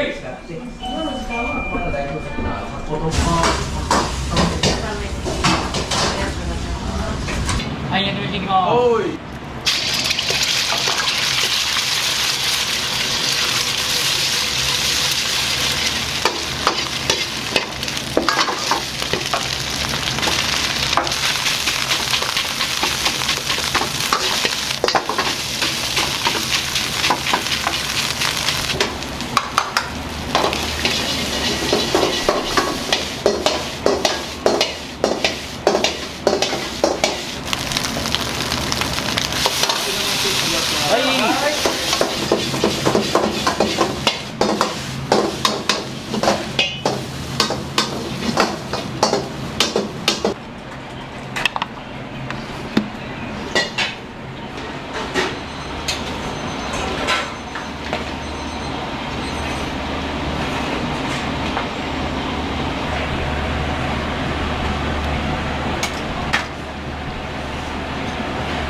お待ちです。ダブルワンタン。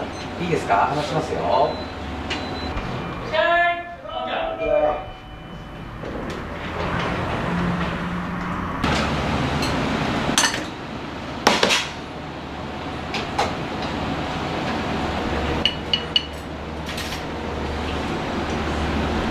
ランチはですね、替え玉し放題だから丼の色を分けてあるんですよ。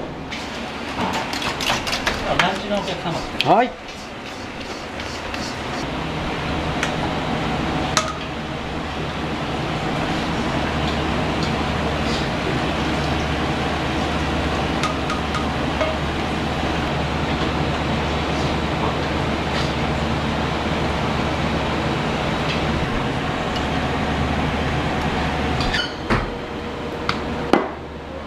はい、おこち。はい、ありがとうございます。どうぞ。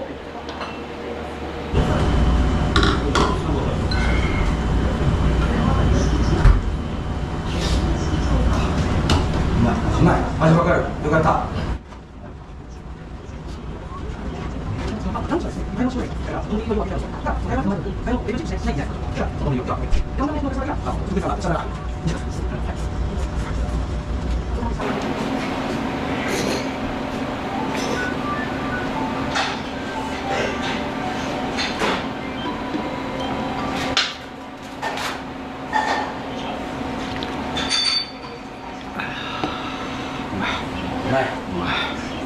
このお味が他のお店にないからない上になぜか癖になる。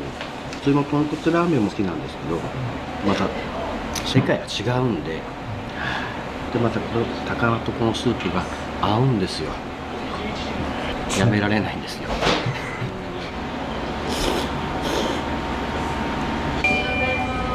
いらっしゃい。はい。3番さん、ラーメン半焼き。麺入ります。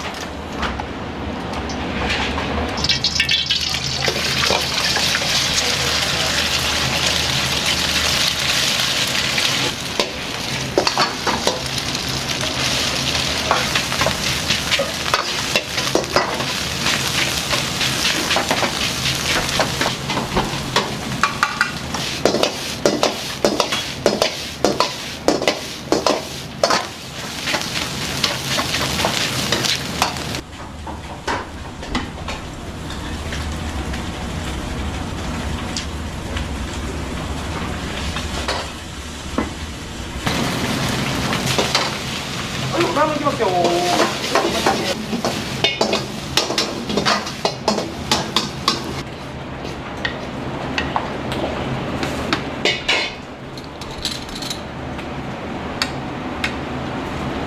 い、早くしてみます。ありがとうございます。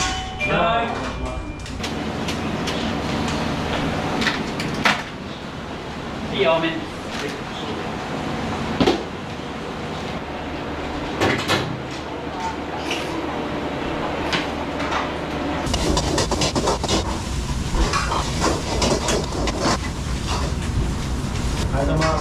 肩でやよ。大阪。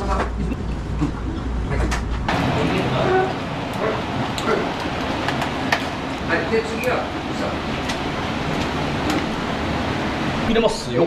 あ、サーモンと無料。ようどうぞ肩です。はい、ありがとうございます。あ、行くやろ、行くやろ。3杯目ですよ。どうですか、お味は。美味しいですよ。替え玉しないと食べた気にならないからですね。レーズナーやったらやめて。じゃあ、替え玉、赤玉でお願いします。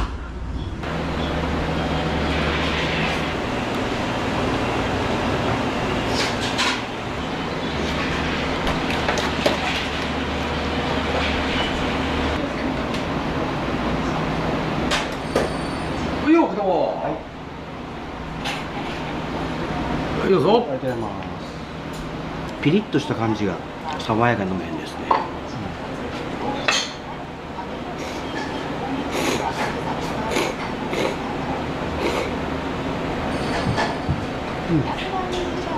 結構ピリピリ辛いんですよ。ラーメンやったら美味しさが多分半減するけど、これちょっと固めにわざと揚げてるんですっていう説明をしてます。で、まあ肩から普通ぐらいがおすすめ。あ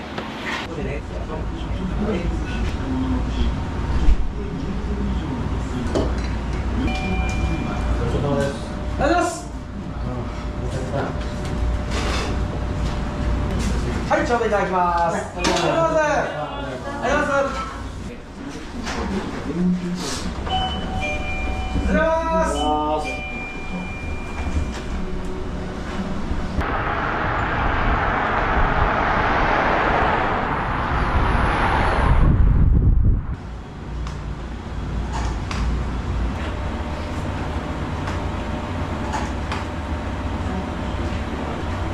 さあ、ここからやる動きが出るかい。でもね、忙しい時ってもうすでに満席なんやね。だからほんと日が悪いもんね。いらっしゃい。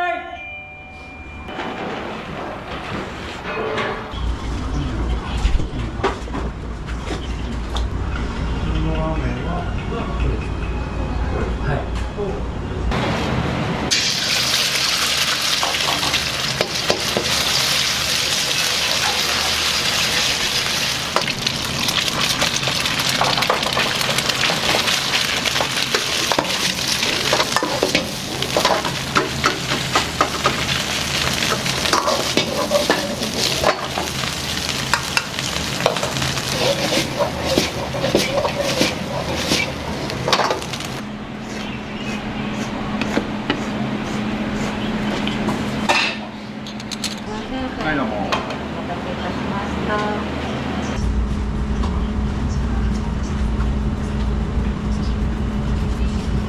ます。すみ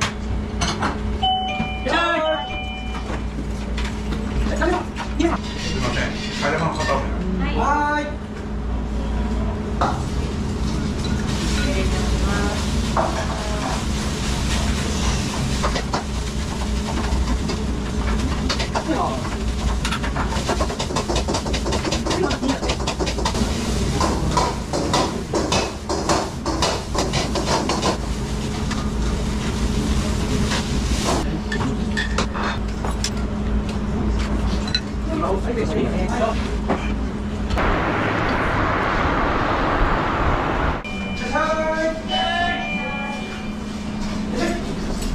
はい、お安くなってますんで、ワンタン麺と半焼き飯。はい、ありがとうございます。味玉ラーメンに味玉、はい。半焼き飯。半焼き飯、はい。奥の方空いてます。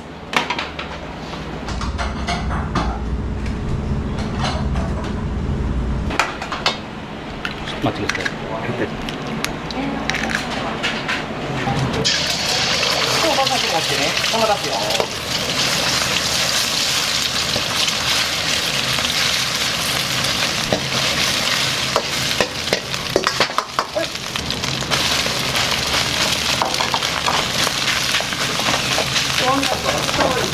いいよ。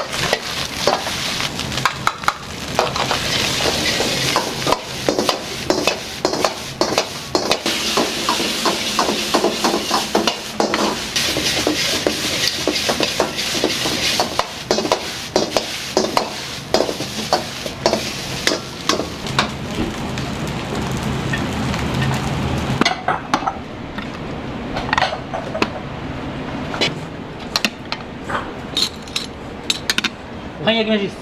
はい、お待ちどうぞ。じゃあどっちも肩でいきます。いいよ。お願いします。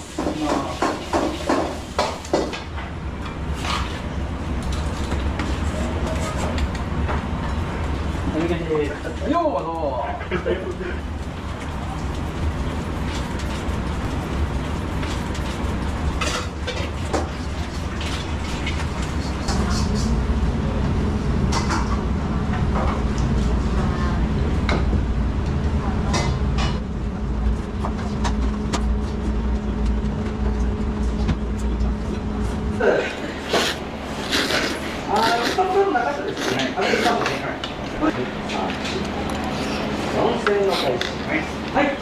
味玉ラーメン美味しいですよ。今日初めてです。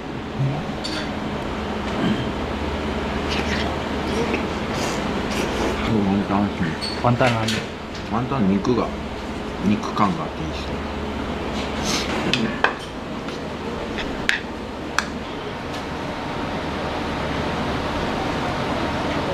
美味しいんですよ。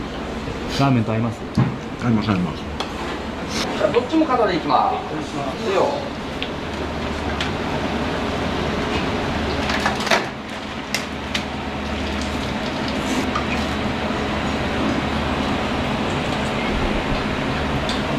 丼が大きいです。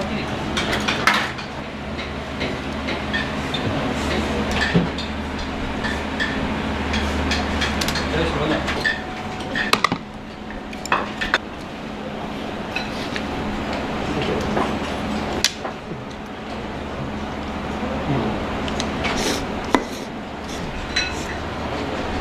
はい、ワンタメニューいきますよ。はい、気をつけて戻してくださいね。こちら出しましょうね。はい、どうぞ。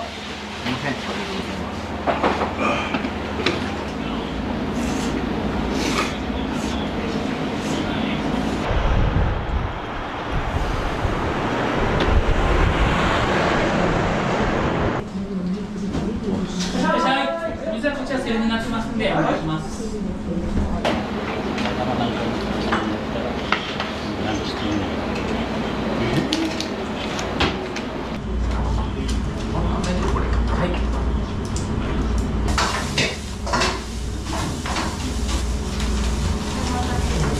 お待たせしました。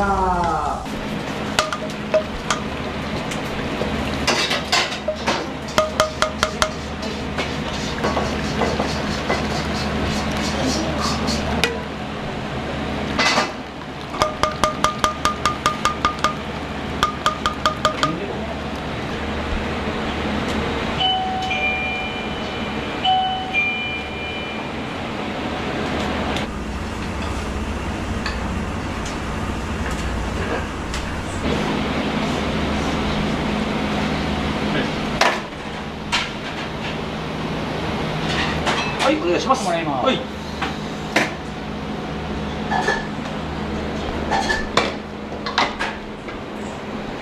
一つずつですね。は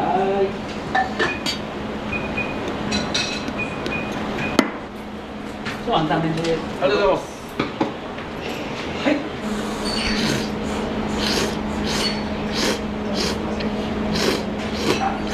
美味しいです。スープはあっさりの中にコクありみたいな。駒屋さん結構やっぱ有名で名前聞いたことあるので、仕事の合間にね。はい、すみません、替え玉ください。はい。お兄さん感想っていう。めちゃくちゃ美味しいです。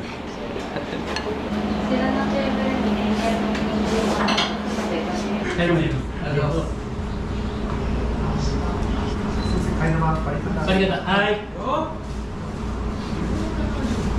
すみません。ご協力ありがとうございます。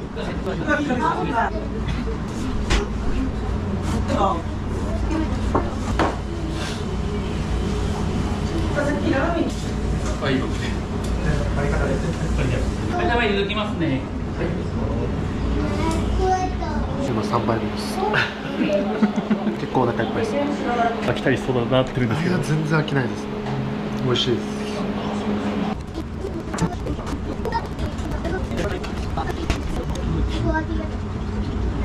終わります。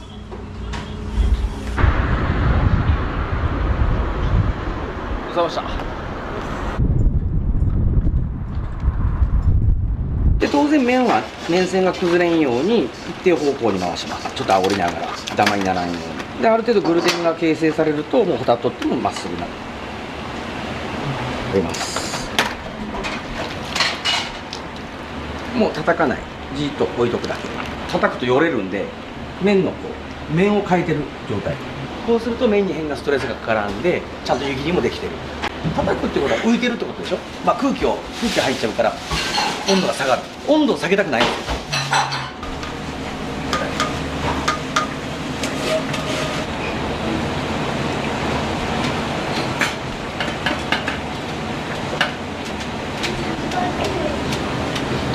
よ。それ自分もらいます。オッケー。ご保証抜きでお願いします。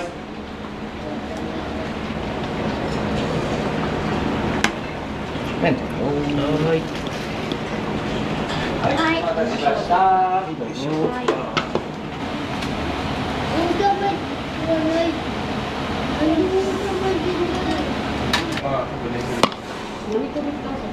いやいや、何が。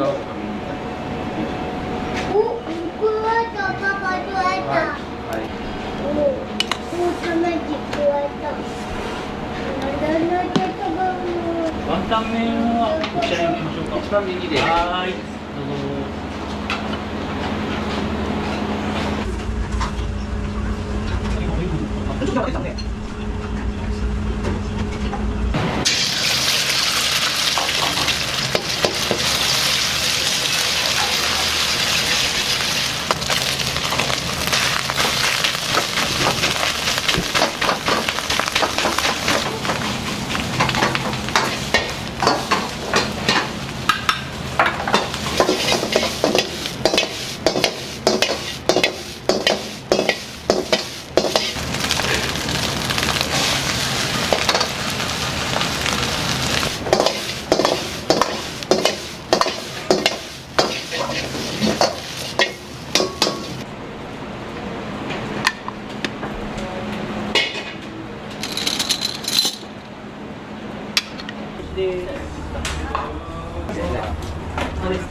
どうぞ。はい、すみません、お待たせしました。入れますね。はい、赤いキャップのボトルがカレーです。は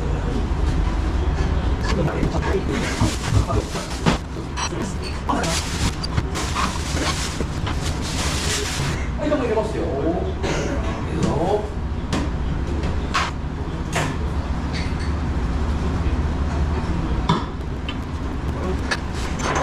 はい。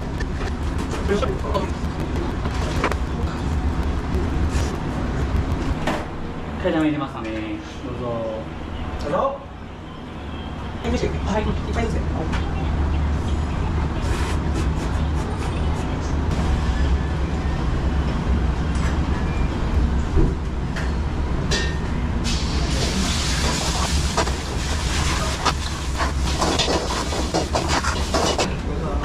ありがとうございます。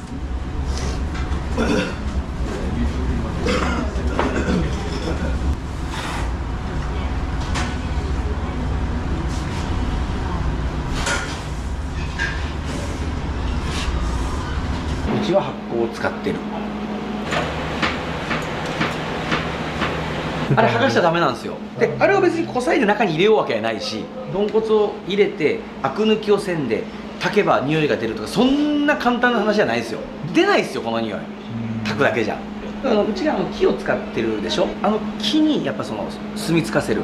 でこういう例えばその壁紙だったり、こういうすだれのこういうとこだったりにやっぱこう常在菌が付着して、でそれが舞って中に入って増殖していくっていう過程を踏んでるはずなんですよ。でその菌まで一応グループは特定できてる。昔のラーメン、こういう匂いがするラーメンも多分そういう菌を使ってたというか勝手に発生してた。それを僕の場合は衛生的に管理しながらやっていこうっていうのがコンセプトなんですよね。うん。中華そばも食べたいんですけど。ぜひ予約して。あれ6時以降やったんですよね。全然もう前段階から。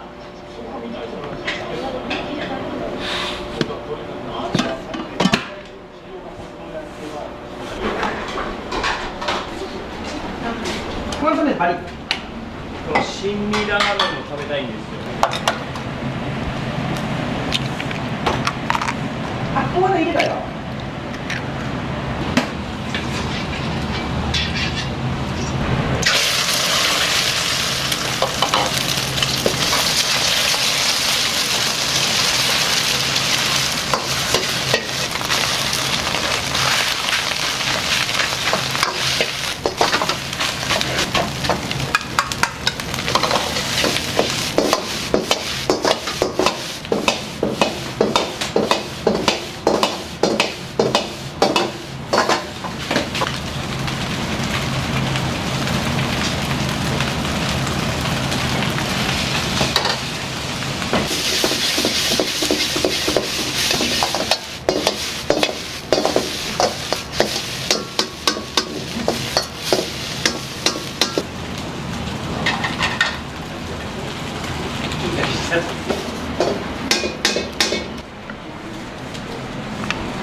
はい、どうぞ。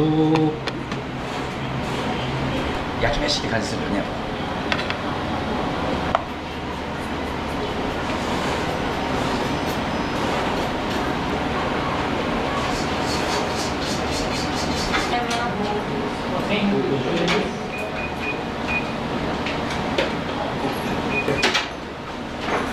めありがとうございます。これ変わることお知らないですか？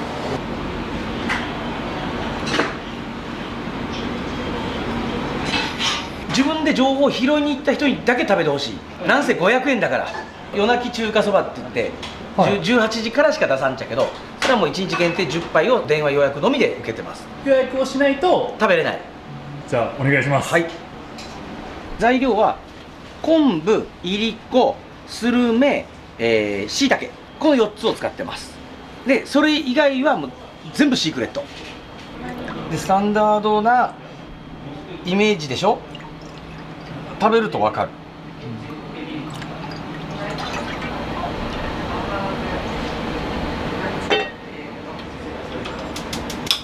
で麺は卵縮れ麺になります。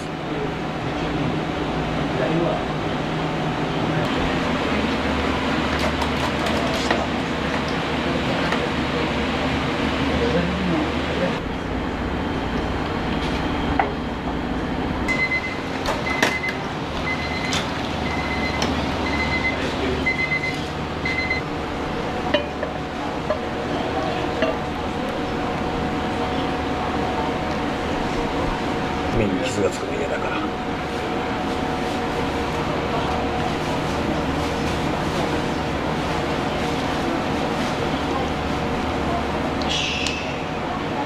チャーシューのってネギがちょっと乗ります。メンマがほんとちょっとで、かまぼこが乗ります。これで終わりです。はい、お待たせしました。夜泣き中華そば。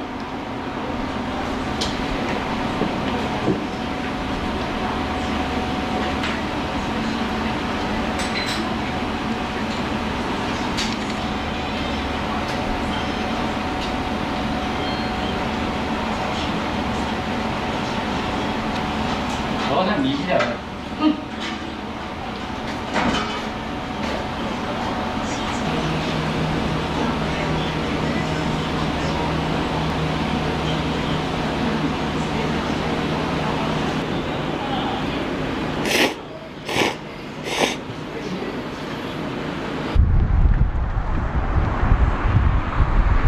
48です。じゃあ38くらいまではフラフラしてた。美味しいものは大好き。でもその中でもやっぱラーメンとか麺類がとにかくやっぱ好き。こういうことをしていきたいとか、自分の中で決めてるのは55で引退します。それだけはもう決めてます。引退して何をするかっていうと、山奥にラーメンラボみたいなの作って、でそこでお客様と話しながらその人用のカスタマイズされたラーメンを一緒に作るっていう寺小屋みたいな感じでやりたい。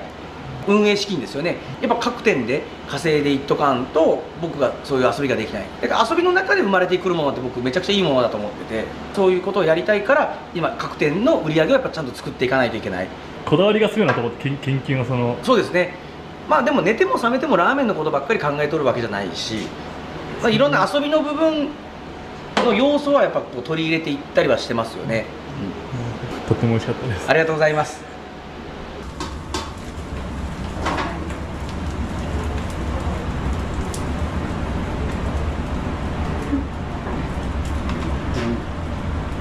食べる水さん、中華そば。食べる。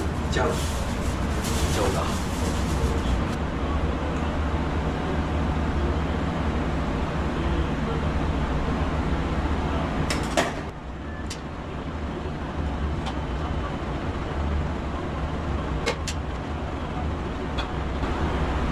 どうぞ。ちょっと一回これ。い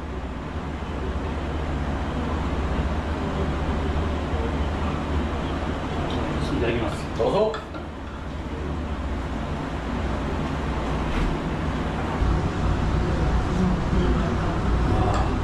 もううまいや。一口目でうまいとって。一口目で。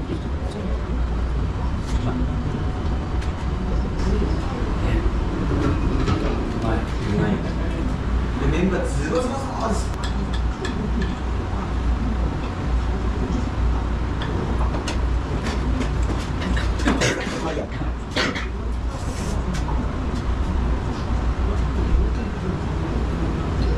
馬場さんもね、まかないつけて食べて、そっちの味に慣れていかんのだよね。はい